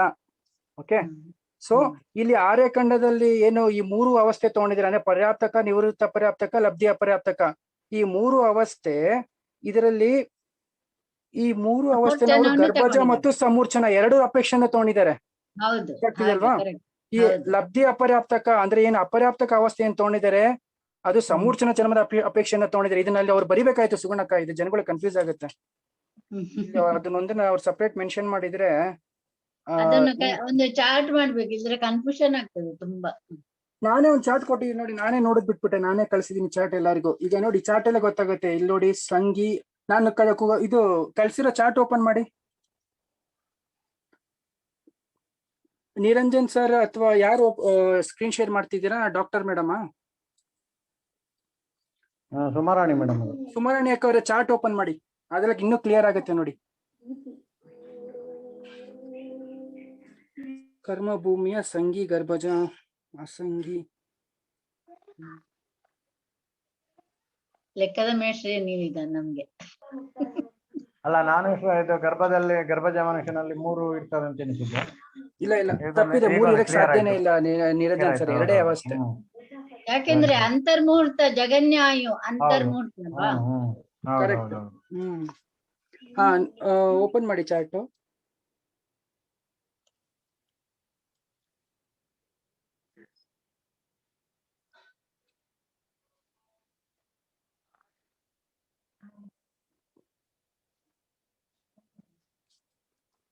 ಯಾವ್ದ್ರಲ್ಲಿ ಹಾಕಿದ್ದೀರಾ? ಮಾಡ್ಕೊಳ್ಬೇಕಷ್ಟೇ ಅಂತ. ಅದು ಗ್ರೂಪಿಗೆ ಹಾಕಿ ಭೂಷಣ್ಜಿ. ಹಾ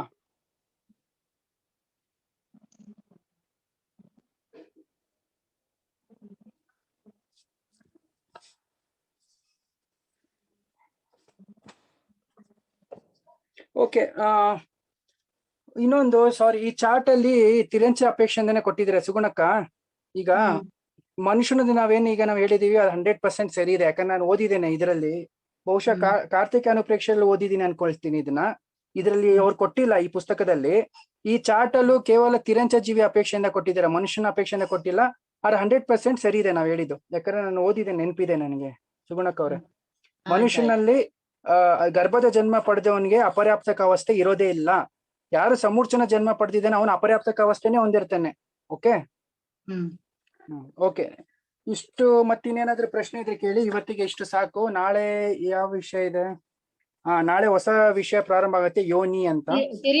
ತಿರ್ಯಂಚದಲ್ಲಿ ಸಮೂರ್ಛನೂ ಇದೆ, ಗರ್ಭಜನೂ ಇದೆ. ತಿರ್ಯಂಚದಲ್ಲಿ ಯಾವುದ್ರಲ್ಲಿ? ಗರ್ಭದಲ್ಲ? ಗರ್ಭಜನೂ ಇದೆ, ಸಮೂರ್ಛನೂ ಇದೆ. ಇಲ್ಲ ಸುಗುಣಕ್ಕ, ಇಲ್ಲ ತಪ್ಪಿದೆ. ಯಾಕೆ ನೋಡಿ, ಈಗಷ್ಟೇ ಓದಿ ತಿರಂಚಲ್ಲಿ ಯಾವ ಇಂದ್ರಿಯ ಅಪೇಕ್ಷೆಯಿಂದ ಅದು ನೋಡ್ಬೇಕು. ಏಕೇಂದ್ರಿಯದ ಅಪೇಕ್ಷೆ. ಅದನ್ನ ಹೇಳ್ಬೇಕು, ಏಕೇಂದ್ರಿಯ ಅಪೇಕ್ಷೆಯಿಂದ ಹೇಳ್ಬೇಕು ನೀವು. ಹೌದು. ಯಾಕಂತಂದ್ರೆ ಈಗಷ್ಟೇ ಓದಿದ್ವಿ ವಿಕಲೇಂದ್ರಿಯಗಳು. ಇಲ್ಲ, ಏಕೇಂದ್ರಿಯ ಅಷ್ಟೇ ಅಲ್ಲ ಕರೆಕ್ಟ್. ಏಕೇಂದ್ರಿಯ ಮತ್ತೆ ವಿಕಲೇಂದ್ರಿಯ ಎರಡು ತಗೊಬೇಕು. 69 ಎಷ್ಟಾಗುತ್ತೆ ಅದು? 42 + 9 51 ಆಗುತ್ತೆ. ಪಂಚೇಂದ್ರಿಯದಲ್ಲೂ ಇರುತ್ತೆ ಅಲ್ವಾ ಸಮೂರ್ಛನ? ತಿರಂಚ ಪಂಚೇಂದ್ರಿಯದಲ್ಲಿ, ಗರ್ಭಜದಲ್ಲಿ ಪಂಚೇಂದ್ರಿಯದಲ್ಲೂ ಇಲ್ಲ ಸುಗುಣಕ್ಕ. ನೋಡಿ ಇನ್ನೊಂದ್ಸಲ ನೀವು ನೋಡಿ. ಇಲ್ಲ ನೋಡಿ, ಪಂಚೇಂದ್ರಿಯ ತಿರಂಚದಲ್ಲಿ ಅಪರ್ಯಾಪ್ತಕ ಅವಸ್ಥೆ ಇಲ್ವೇ ಇಲ್ಲ. ಅದರಲ್ಲೂ ಸಮೂರ್ಛನ ಜನ್ಮದಲ್ಲಿ ಮಾತ್ರನೇ ಇರೋದು. ನೋಡಿ ಅಲ್ಲೇ ಇದೆಯಲ್ಲ ಚಾರ್ಟ್ ಅಲ್ಲೇ ನೋಡಿ ಸುಗುಣಕ್ಕ, ಝೂಮ್ ಮಾಡಿ.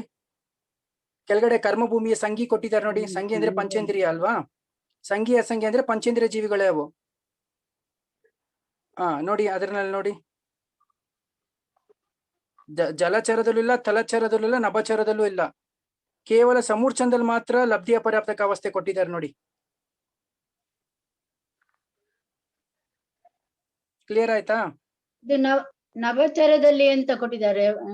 3 ಕೊಟ್ಟಿದ್ದಾರಲ್ಲ. ನಭಚರ ಜಲ ಕೆಳಗೆ ಸಮೂರ್ಛನದಲ್ಲಿ ನೋಡಿ. ಸಮೂರ್ಛನದಲ್ಲಿ ನಭಚರದಲ್ಲಿ ಅದನ್ನೇ ಹೇಳ್ತಾ ಇರೋದು. ಸಮೂರ್ಛನ ಜನ್ಮದಲ್ಲಿ ಮಾತ್ರ ಇದೆ, ಗರ್ಭಜದಲ್ಲಿ ಇಲ್ಲ. ಅಂದ್ರೆ ಸಮೂರ್ಛನ ಪಂಚೇಂದ್ರಿಯ ತಿರ್ಯಂಚದಲ್ಲಿ ಇಲ್ವಾ ಅಂತ ಕೇಳಿದ್ದ. ಅದೇ ತಿರ್ಯಂಚನೆ ಅಲ್ವಾ ಅದು? ಸಮೂರ್ಛನ ಪಂಚೇಂದ್ರಿಯ ತಿರಂಚದಲ್ಲಿ ಇಲ್ವಾ ಅಂತನಾ? ಇದೆಯಲ್ಲ, ತಿರಂಚ ಜೀವಿಗಳಿಗೂ ಸಮೂರ್ಛನ ಜನ್ಮ ಇದೆಯಲ್ವಾ? ಅದೇ ಕೇಳಿದ್ ನಾನು. ಅದೇ ಕೇಳಿದ್ ನೋಡಿ. ತಿರಂಚದಲ್ಲಿ ಒಂದು ತಿಳ್ಕೊಳ್ಳಿ ಸುಗುಣಕ್ಕ, ತಿರಂಚದಲ್ಲಿ ಏಕೇಂದ್ರಿಯದಿಂದ ಹಿಡಿದು 4 ಇಂದ್ರಿಯಗಳ ತನಕ ಜೀವಿಗಳು ನಿಯಮದಿಂದ ಸಮೂರ್ಛನ ಜನ್ಮವೇ ಆಗಿರ್ತವೆ. ನಾವು ತತ್ವಾರ್ ಸೂತ್ರದಲ್ಲಿ ಓದ್ತೀವಿ ನೋಡಿ, ಏಕಂ ದ್ವೈ ತ್ರಿ ಅಲ್ಲ, ತತ್ವಾರ್ ಸೂತ್ರ ನೋಡಿ, ಮರ್ತ ಹೋಗುತ್ತಮ್ಮ, ನೆನಪೇ ಬರೋದಿಲ್ಲ. ಆ ತತ್ವಾರ್ ಸೂತ್ರದಲ್ಲಿ ಬರುತ್ತೆ ನೋಡಿ, 1, 2, 3, 4 ಇಂದ್ರಿಯ ಜೀವಿಗಳು ನಿಯಮದಿಂದ ಏನಾಗಿರ್ತವೆ, ಸಮೂರ್ಛನ ಜನ್ಮವೇ ಹೊಂದಿರುತ್ತವೆ ಅಂತ 2ನೇ ಅಧ್ಯಾಯದಲ್ಲಿ ಬರುತ್ತೆ ನೋಡಿ. ಅದು ಏನದು? ಅದು ಸೂತ್ರ ಯಾವ್ದಾದ್ರು ಸುಗುಣಕ್ಕ? ನನ್ಗೆ ಬರುದೇ ಇಲ್ಲ ನೋಡಿ. ತತ್ವಾರ್ ಸೂತ್ರದಲ್ಲಿ ನಿಯಮದಿಂದ ಏನಂತ ಹೇಳಿದ್ದಾರೆ? 1, 2, 3 ಮತ್ತು 4 ಇಂದ್ರಿಯ ಜೀವಿಗಳು ಸಮೂರ್ಛನ ಜನ್ಮವೇ ಆಗಿರ್ತವೆ. ಓಕೆ. ಪಂಚೇಂದ್ರಿಯ ಜೀವದಲ್ಲಿ ಮಾತ್ರ ಸಮೂರ್ಛನೂ ಇದೆ, ಗರ್ಭಜನೂ ಇದೆ. ಓಕೆ ನೋಡಿ, ಅದು ಶ್ಲೋಕ ತಡೀರಿ, 2ನೇ ಅಧ್ಯಾಯದಲ್ಲಿ ಬರುತ್ತೆ.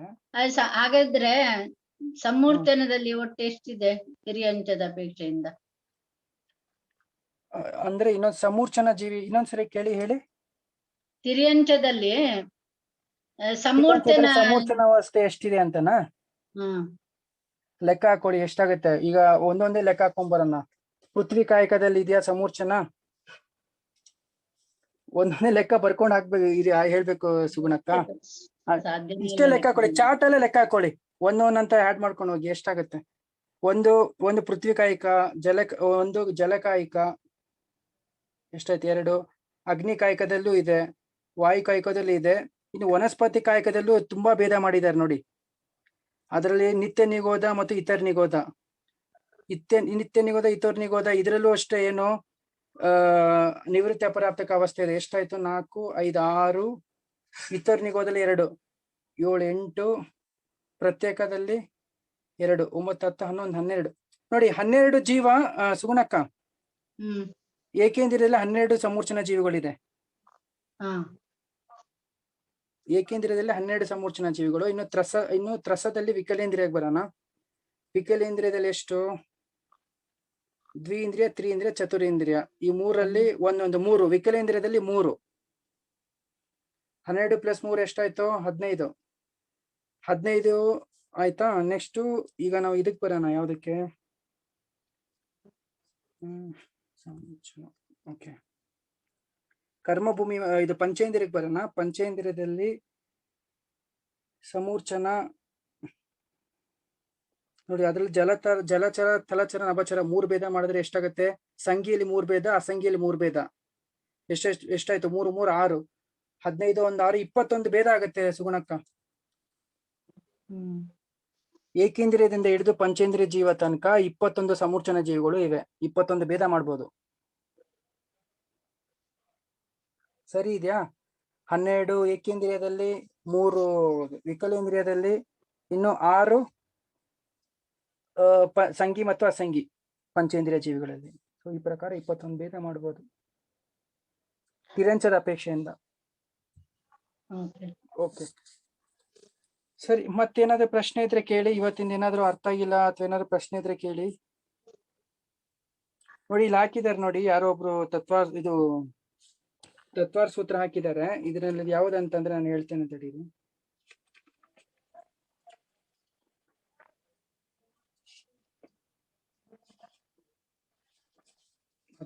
ಸಮೂರ್ಛನ ಸಮವಿಗ್ರಹ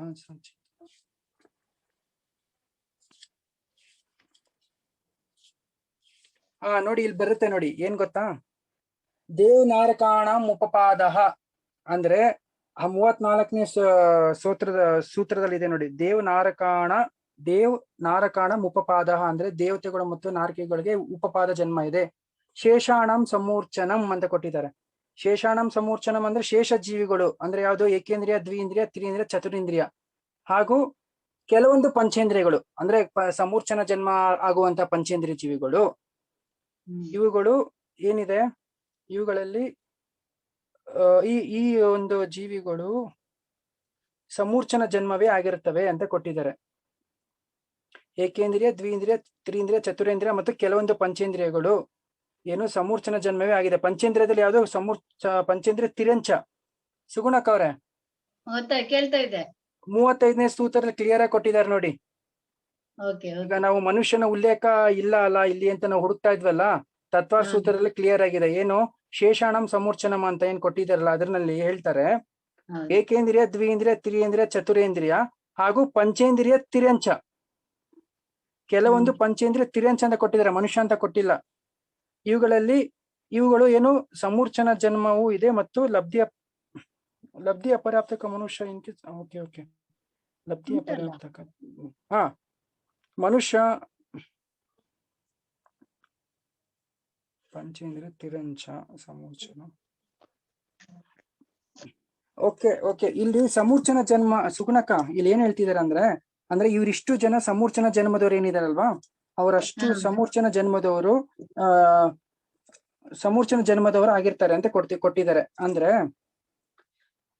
ಏಕೇಂದ್ರಿಯ, ದ್ವಿಇಂದ್ರಿಯ, ತ್ರಿಇಂದ್ರಿಯ, ಚತುರೇಂದ್ರಿಯ ಇಷ್ಟು ಜೀವಿಗಳು ಏನಿದೆ ನಿಯಮದಿಂದ ಸಮೂರ್ಛನ ಜನ್ಮವನ್ನೇ ಹೊಂದಿರ್ತವೆ.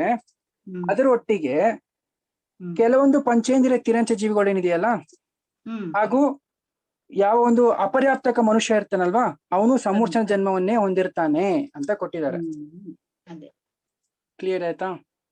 ಸೊ ಇಲ್ಲಿ ಏನಂತ ನಮ್ಗೆ ಗೊತ್ತಾಯ್ತು, ಅಪರ್ಯಾಪ್ತಕ ಮನುಷ್ಯ ಸಮೂರ್ಛನ ಜನ್ಮವನ್ನೇ ಹೊಂದುತ್ತಾನೆ, ಗರ್ಭಜ ಮನುಷ್ಯ ಅಪರ್ಯಾಪ್ತಕಾವಸ್ಥೆಯನ್ನು ಪ್ರಾಪ್ತಿ ಮಾಡ್ಕೊಳ್ಳೋದಿಲ್ಲ ಅಂತ. So, ಅಷ್ಟೇ. ಓಕೆ, ಇನ್ನೇನಾದ್ರೂ ಪ್ರಶ್ನೆ ಇದ್ರೆ ಕೇಳಿ ಇವತ್ತಿನ ಕ್ಲಾಸ್ ನಲ್ಲಿ. ತಲೆಯಲ್ಲಿ ಇಟ್ಕೊಳ್ಳಿಕ್ಕೆ ಬಾರಿ ಕಷ್ಟ ಉಂಟು ಈಗ. ಸುಗುಣಕ್ಕ, ಅಂದ್ರೆ ಅಂತೇನಿಲ್ಲ, ಚಿಂತನೆ ಮಾಡ್ಬೇಕಷ್ಟೇ. ಮ್ಯಾಥ್ಸ್ ಅಂದ್ರೆ ಮೊದ್ಲೇ ಸ್ವಲ್ಪ ಚಿಂತನೆ ಮಾಡಿದ್ರೆ ಗೊತ್ತಾಗತ್ತೆ. ಓಕೆ, ನಮಗೆ ನಮ್ಮ ಇನ್ನೊಂದೇನು ಹೆಬ್ಬಾರ್ ವಿಶೇಷತೆ ಸುಗುಣಕ್ಕ, ಇನ್ನೊಂದು ನೀವು ಪ್ರಶ್ನೆ ಕೇಳಿಲ್ಲ. ಇನ್ನೊಂದು ವಿಶೇಷತೆ ನಾವು ತಿಳ್ಕೊಬಹುದು. ಏನಂತಂದ್ರೆ, ಈಗ ಕೂಬೋಗ ಭೂಮಿಯಲ್ಲಿ ಮನುಷ್ಯ ಮಾತ್ರ ತಗೊಂಡೆ, ತಿರ್ಯಂಚ ಯಾಕೆ ತಗೊಂಡಿಲ್ಲ ಅಂತ ನೀವು ಕೇಳ್ಬೋದಾಯ್ತು. ಏನ್ ಇದಕ್ಕೆ ಉತ್ತರ ಏನು ಸುಗುಣಕ್ಕ? ಅಲ್ಲಿ ಕುಬೋಗ ಭೂಮಿಯಲ್ಲಿ ಮನುಷ್ಯನೇ ಅದ ತ್ರಿಯಂಚದ ಮುಖದ ಮನುಷ್ಯ ಶರೀರ ಇರುವ ಜೀವ ಇರುದಲ್ಲ. ಅದೇ ನನ್ಗೂ ಅದೇ ಉತ್ತರನೇ ಹೊಳೆದಿದ್ದು. ಅಂತಂದ್ರೆ ಎಲ್ಲೂ ಏನ್ ಕ್ಲಿಯರ್ ಆಗಿ ಕೊಟ್ಟಿಲ್ಲ. ಈಗ ಕುಬೋಗ ಭೂಮಿಯಲ್ಲಿ ತಿರಂಚಗಳು ಇರೋದಿಲ್ಲ ಅಂತ ಎಲ್ಲೂ ಕೊಟ್ಟಿಲ್ಲ, ನನ್ಗೆ ಓದಕ್ ಸಿಕ್ಕಿಲ್ಲ. ಬಟ್ ಅದು ಇಟ್ ಈಸ್ ಅಂಡರ್ಸ್ಟುಡ್. ಯಾಕಂತಂದ್ರೆ ಇಲ್ಲಿ ಭೋಗ ಭೂಮಿಯಲ್ಲಿ ತಿರಂಚಗಳ ಭೇದವನ್ನು ತಗೊಂಡಿದ್ದಾರೆ, ಆದ್ರೆ ಕುಭೋಗ ಭೂಮಿಯ ತಿರಂಚವನ್ನು ಇಲ್ಲಿ ತಗೊಂಡಿಲ್ಲ ಅಂತಂದ್ಮೇಲೆ ಅಲ್ಲಿ ಮನುಷ್ಯ ತಿರಂಚ ಪ್ರಾಣಿಗಳ ಮುಖವನ್ನು ಹೊಂದಿರ್ತಾನಲ್ವಾ. ಅಂದ್ರೆ ಶರೀರ ತಿರಂಚ ಪ್ರಾಣಿ ತರ ಇದ್ರೆ ಮುಖ ಮನುಷ್ಯನ್ ತರ ಇರುತ್ತೆ, ಅಥವಾ ಶರೀರ ಮನುಷ್ಯನ್ ಶರೀರ ಇದ್ರೆ ಮುಖ ತಿರಂಚ ಪ್ರಾಣಿಗಳ ತರ ಇರೋದ್ರಿಂದ ಅಲ್ಲಿ ಸಪ್ರೇಟ್ ಆಗಿ ತಿರಂಚ ಪ್ರಾಣಿಗಳು ಕಂಡು ಬರೋದಿಲ್ಲ ಅಂತ. ಅದೇ ಅಂತರ್ದ್ವೀಪಜರು ಅಂತ ಹೇಳ್ತಾರಲ್ಲ, ಅಂತರ್ದ್ವೀಪಜರು. ಸೊ ಹಾಗಾಗಿ ಅಲ್ಲಿ ಯಾವುದೇ ರೀತಿಯಾದಂತ ವಿಕಲೇಂದ್ರಿಯ ಮತ್ತು ಪಂಚೇಂದ್ರಿಯ ತಿರಂಚಗಳು ಕಂಡು ಬರೋದಿಲ್ಲ. ಇನ್ನು ಏಕೇಂದ್ರಿಯ ಜೀವಗಳಂತೂ ಎಲ್ಲಾ ಕಡೆನೂ ಇದೆ. ನೀವು ಭೋಗ ಭೂಮಿಗಾದ್ರೂ ಹೋಗಿ, ನೀವು ಕುಭೋಗ ಭೂಮಿಗಾದ್ರೂ ಹೋಗಿ, ಎಲ್ಲಾದ್ರೂ ಹೋಗಿ ಏಕೇಂದ್ರಿಯ ಜೀವ ಅಂತೂ ಎಲ್ಲಾ ಕಡೆನೂ ಇದ್ದೇ ಇದೆ. ಇನ್ನು ವನಸ್ಪತಿ ಕಾಯಕ ಜೀವನು ಸಹ ಎಲ್ಲ ನಿಗೋದಯ ಜೀವಿ ಅಂತೂ ಇಡೀ ಒಂದು ಏನು ಈ ಮೂರು ಲೋಕದಲ್ಲಿ ಟಸಾಟಸ್ ತುಂಬಿದೆ. ಸಿದ್ಧ ಲೋಕದಲ್ಲಿ ಸಿದ್ಧರ ಆತ್ಮ ಏನು ಸ್ಥಿತ ಇದೆಯಲ್ವಾ ಲೋಕದ ಅಗ್ರಭಾಗದಲ್ಲಿ, ಅವರ ಒಂದು ಆತ್ಮ ಪ್ರದೇಶಗಳಲ್ಲೂ ನಿಗೋದಯ ಜೀವಿಗಳು ಟಸಾಟಸ್ ತುಂಬಿದೆ. ಸಿದ್ದೇಶಿಲೆ ಸಹ ಒಂದು ಏಕೇಂದ್ರಿಯ ಪೃಥ್ವಿಕಾಯ. ಹೌದು, ಅದು ಒಂದು ಪೃಥ್ವಿಕಾಯಿಕ ಅಲ್ವಾ, ಕರೆಕ್ಟ್ ಇದೆ. ಸೊ ಹೇಳೋ ತಾತ್ಪರ್ಯ ಏನಂತಂದ್ರೆ ಏಕೇಂದ್ರಿಯ ಜೀವಿಗಳು ಎಲ್ಲಾ ಕಡೆ ಇದೆ. ಇನ್ನು ವನಸ್ಪತಿ ಕಾಯಿಕ ಜೀವಿಗಳು, ಆ ವನಸ್ಪತಿ ಕಾಯಿಕ ಅಂದ್ರೆ ಮರ ಗಿಡಗಳೆಲ್ಲ ಏನಿದೆಯಲ್ವಾ, ಪ್ರತ್ಯೇಕ ವನಸ್ಪತಿ ಅಂತ ಹೇಳ್ತೀವಲ್ವ ನಾವು, ಅಂತ ಮರ ಗಿಡಗಳು ಸಹ ಏನಿದೆ ಈ ಭೋಗ ಭೂಮಿ ಹಾಗೂ ಭೋಗ ಭೂಮಿಗಳಲ್ಲೂ ಏಕೇಂದ್ರಿಯ ಜೀವಿಗಳು ಕಂಡು ಬರುತ್ತೆ. ನಿಗೋದಯ ಜೀವದ ಅಪೇಕ್ಷೆಯಿಂದ, ಸೂಕ್ಷ್ಮ ನಿಗೋದಯ ಜೀವಿಗಳ ಅಪೇಕ್ಷೆಯಿಂದ ಲೋಕದ ಒಂದೊಂದು ಪ್ರದೇಶದಲ್ಲೂ ಅನಂತ ಸೂಕ್ಷ್ಮ ಜೀವಿಗಳು ಟಸಾಟಸ್ ತುಂಬಿದೆ. ಅರ್ಥ ಆಯ್ತಲ್ವಾ? ಇನ್ನು ಬಾದರ ನಿಗೋದಯ ಜೀವಿಗಳು ತಗೊಂಡ್ರೆ ಬಾದರ ನಿಗೋದಯ ಜೀವಿಗಳು ಯಾವ್ದಾದ್ರು ಒಂದು ಆಧಾರದಲ್ಲಿ ಇರ್ತವೆ. ಉದಾಹರಣೆ, ನಮ್ಮ ಶರೀರದಲ್ಲಿ ಏನು ಅನಂತ ಬಾದರ ನಿಗೋದಯ ಜೀವಿಗಳು ತುಂಬಿಕೊಂಡಿದೆ, ನಮ್ಮ ಶರೀರ ಆಧಾರದಲ್ಲಿ ಜೀವನ ಮಾಡ್ತಿದ್ದಾವೆ. ಇನ್ನು ಆಲೂಗಡ್ಡೆಯಲ್ಲಿ ಹೇಳ್ತಾರಲ್ಲ, ಒಂದು ಸೂಜಿನ ಏನಾದ್ರು ನಾವು ಒಂದು ಸೂಜಿನ ಚುಚ್ಚು ತೆಗೆದಾಗ ಆ ಸೂಜಿಯ ಏನು ಪಿನ್ ಪಾಯಿಂಟ್ ಅಂತ ಏನಿರುತ್ತಲ್ವಾ, ಆ ಒಂದು ಪಾಯಿಂಟ್ ಅಲ್ಲಿ ಇದುವರೆಗೆ ಎಷ್ಟು ಜೀವಿಗಳು ಮೋಕ್ಷಕ್ಕೆ ಹೋಗಿದ್ದಾರೆ ಅಂದ್ರೆ ಸಿದ್ಧಾವಸ್ಥೆನ ಪ್ರಾಪ್ತಿ ಮಾಡ್ಕೊಂಡಿದ್ದಾರೆ, ಅದಕ್ಕಿಂತಲೂ ಅಸಂಖ್ಯಾತ ಗುಣ ಹೆಚ್ಚು ಜೀವಿಗಳು ಆ ಒಂದು ಪಿನ್ ಪಾಯಿಂಟ್ ಅಲ್ಲಿ ಇರ್ತಾವಂತೆ. ಸುಮ್ನೆ ಆಲೂಗಡ್ಡೆನ ಚುಚ್ಚಿ ತೆಗೆದಾಗ ಆ ಪಿನ್ ಪಾಯಿಂಟ್ ಅಲ್ಲಿ ಅಷ್ಟು ಜೀವಿಗಳು, ಅಷ್ಟು ಅನಂತ ಜೀವಿಗಳು ಕೇವಲ ಒಂದು ಆಲೂಗಡ್ಡೆಲೆ ಇರ್ಬೇಕಂದ್ರೆ ಇನ್ನು ಸಂಸಾರ ಯಾವತ್ತೂ ಮುಕ್ತಾಯನೇ ಆಗೋದಿಲ್ಲ. ಕೆಲವರು ಕೇಳ್ತಾರೆ, ಎಲ್ಲಾರು ಹಿಂಗೆ ಮೋಕ್ಷಕ್ಕೆ ಹೋಗ್ತಾ ಒಂದಲ್ಲ ಒಂದಿನ ಸಂಸಾರ ಮುಕ್ತಾಯ ಆಗ್ಬೋದಲ್ಲ ಅಂತ.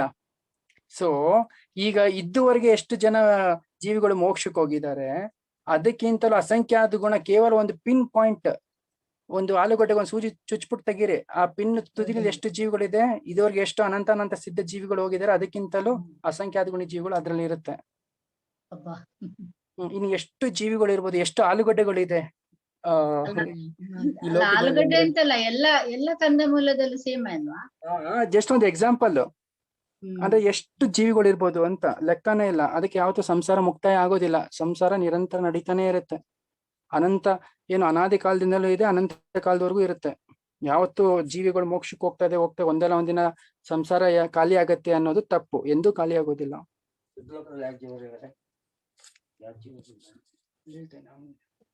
ಓಕೆ ಸರಿ, ಓಕೆ ಸಮಯ ಆಯ್ತು. ಏನಾದ್ರು ಪ್ರಶ್ನೆ ಇದ್ರೆ ಕೇಳಿ ಇವತ್ತಿನ ಕ್ಲಾಸ್ದು.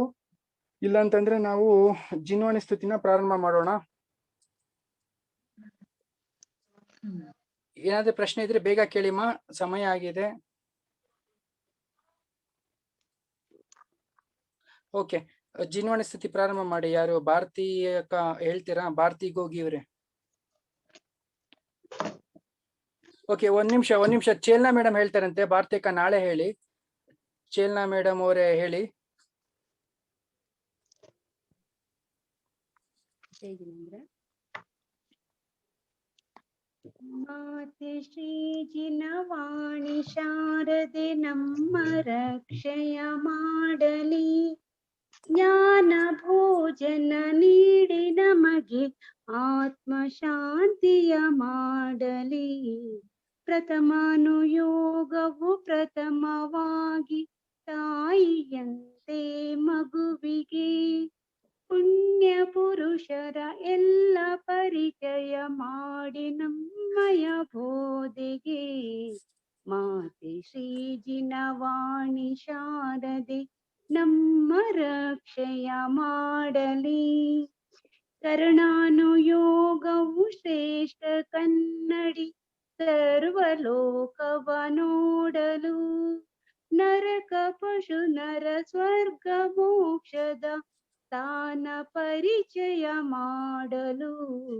ಮಾತೆ ಶ್ರೀ ಜಿನವಾಣಿ ಶಾರದೆ ನಮ್ಮ ರಕ್ಷೆಯ ಮಾಡಲಿ. ಚರಣಾನುಯೋಗವು ಮುಕ್ತಿ ಮಾರ್ಗದ ನಮ್ಮ ದಾರಿಯ ದೀಪವು. ಪಂಚಶೀಲ ಸುಮಾರ್ಗ ರಕ್ಷೆಯ ಶ್ರೇಷ್ಠ ಧರ್ಮ ಪ್ರಕಾಶವು. ಮಾತೆ ಶ್ರೀ ಜಿನವಾಣಿ ಶಾರದೆ ನಮ್ಮ ರಕ್ಷೆಯ ಮಾಡಲಿ. ದ್ರವ್ಯಾನುಯೋಗವು ಶ್ರೇಷ್ಠ ಧರ್ಮ ಪ್ರಕಾಶ ಕಾಣಲು ಕನ್ನಡಿ. ಸಪ್ತ ತತ್ವಗಳಾರು ದ್ರವ್ಯದ ಸಾರ ತಿಳಿಸುವ ಮುನ್ನುಡಿ. ಮಾತೆ ಶ್ರೀ ಜಿನವಾಣಿ ಶಾರದೆ ನಮ್ಮ ರಕ್ಷೆಯ ಮಾಡಲಿ. ತಾಯಿ ನಿನ್ನ ಮಹೋಪಕಾರವು ಸರ್ವಶ್ರೇಷ್ಠವೊಂದವು. ಭಕ್ತಿ ಮಾಡಿ ಮುಕ್ತರಾದರು ಗೌತಮಾದಿ ಗಣಧರರು. ಮಾತೆ ಶ್ರೀ ಜಿನವಾಣಿ ಶಾರದೆ ನಮ್ಮ ರಕ್ಷೆಯ ಮಾಡಲಿ. ಜ್ಞಾನ ಭೋಜನ ನೀಡಿ ನಮಗೆ ಆತ್ಮ ಶಾಂತಿಯ ಮಾಡಲಿ. ಆತ್ಮ ಶಾಂತಿಯ ಮಾಡಲಿ. ಜೈ ಜಿನೇಂದ್ರ. ಧನ್ಯವಾದಮ್ಮ, ತುಂಬಾ ಚೆನ್ನಾಗಿ ಹೇಳಿದ್ರಿ. ಆಮೇಲೆ ಸಾಹಿತ್ಯನೂ ತುಂಬಾ ಚೆನ್ನಾಗಿತ್ತು ಜಿನವಾಣಿದು. ಧನ್ಯವಾದ ಮೇಡಮ್. ಓಕೆ, ಕಾಯ್ತು ಸರ್ಗ ಮಾಡಿ.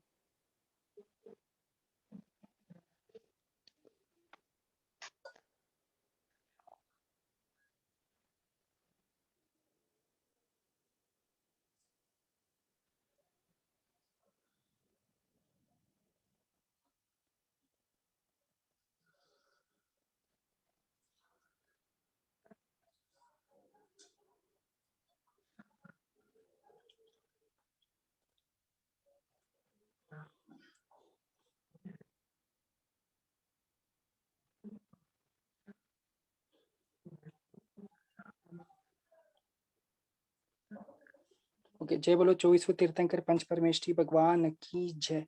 जय बोलो वर्तमान शासनक वर्धमान तीर्थंकर भगवान की जय. जय बोलो श्री मंदिर स्वामी भगवान की जय. जय बोलो आचार्य भगवान पूजपाठ स्वामी मुनि महाराज की जय.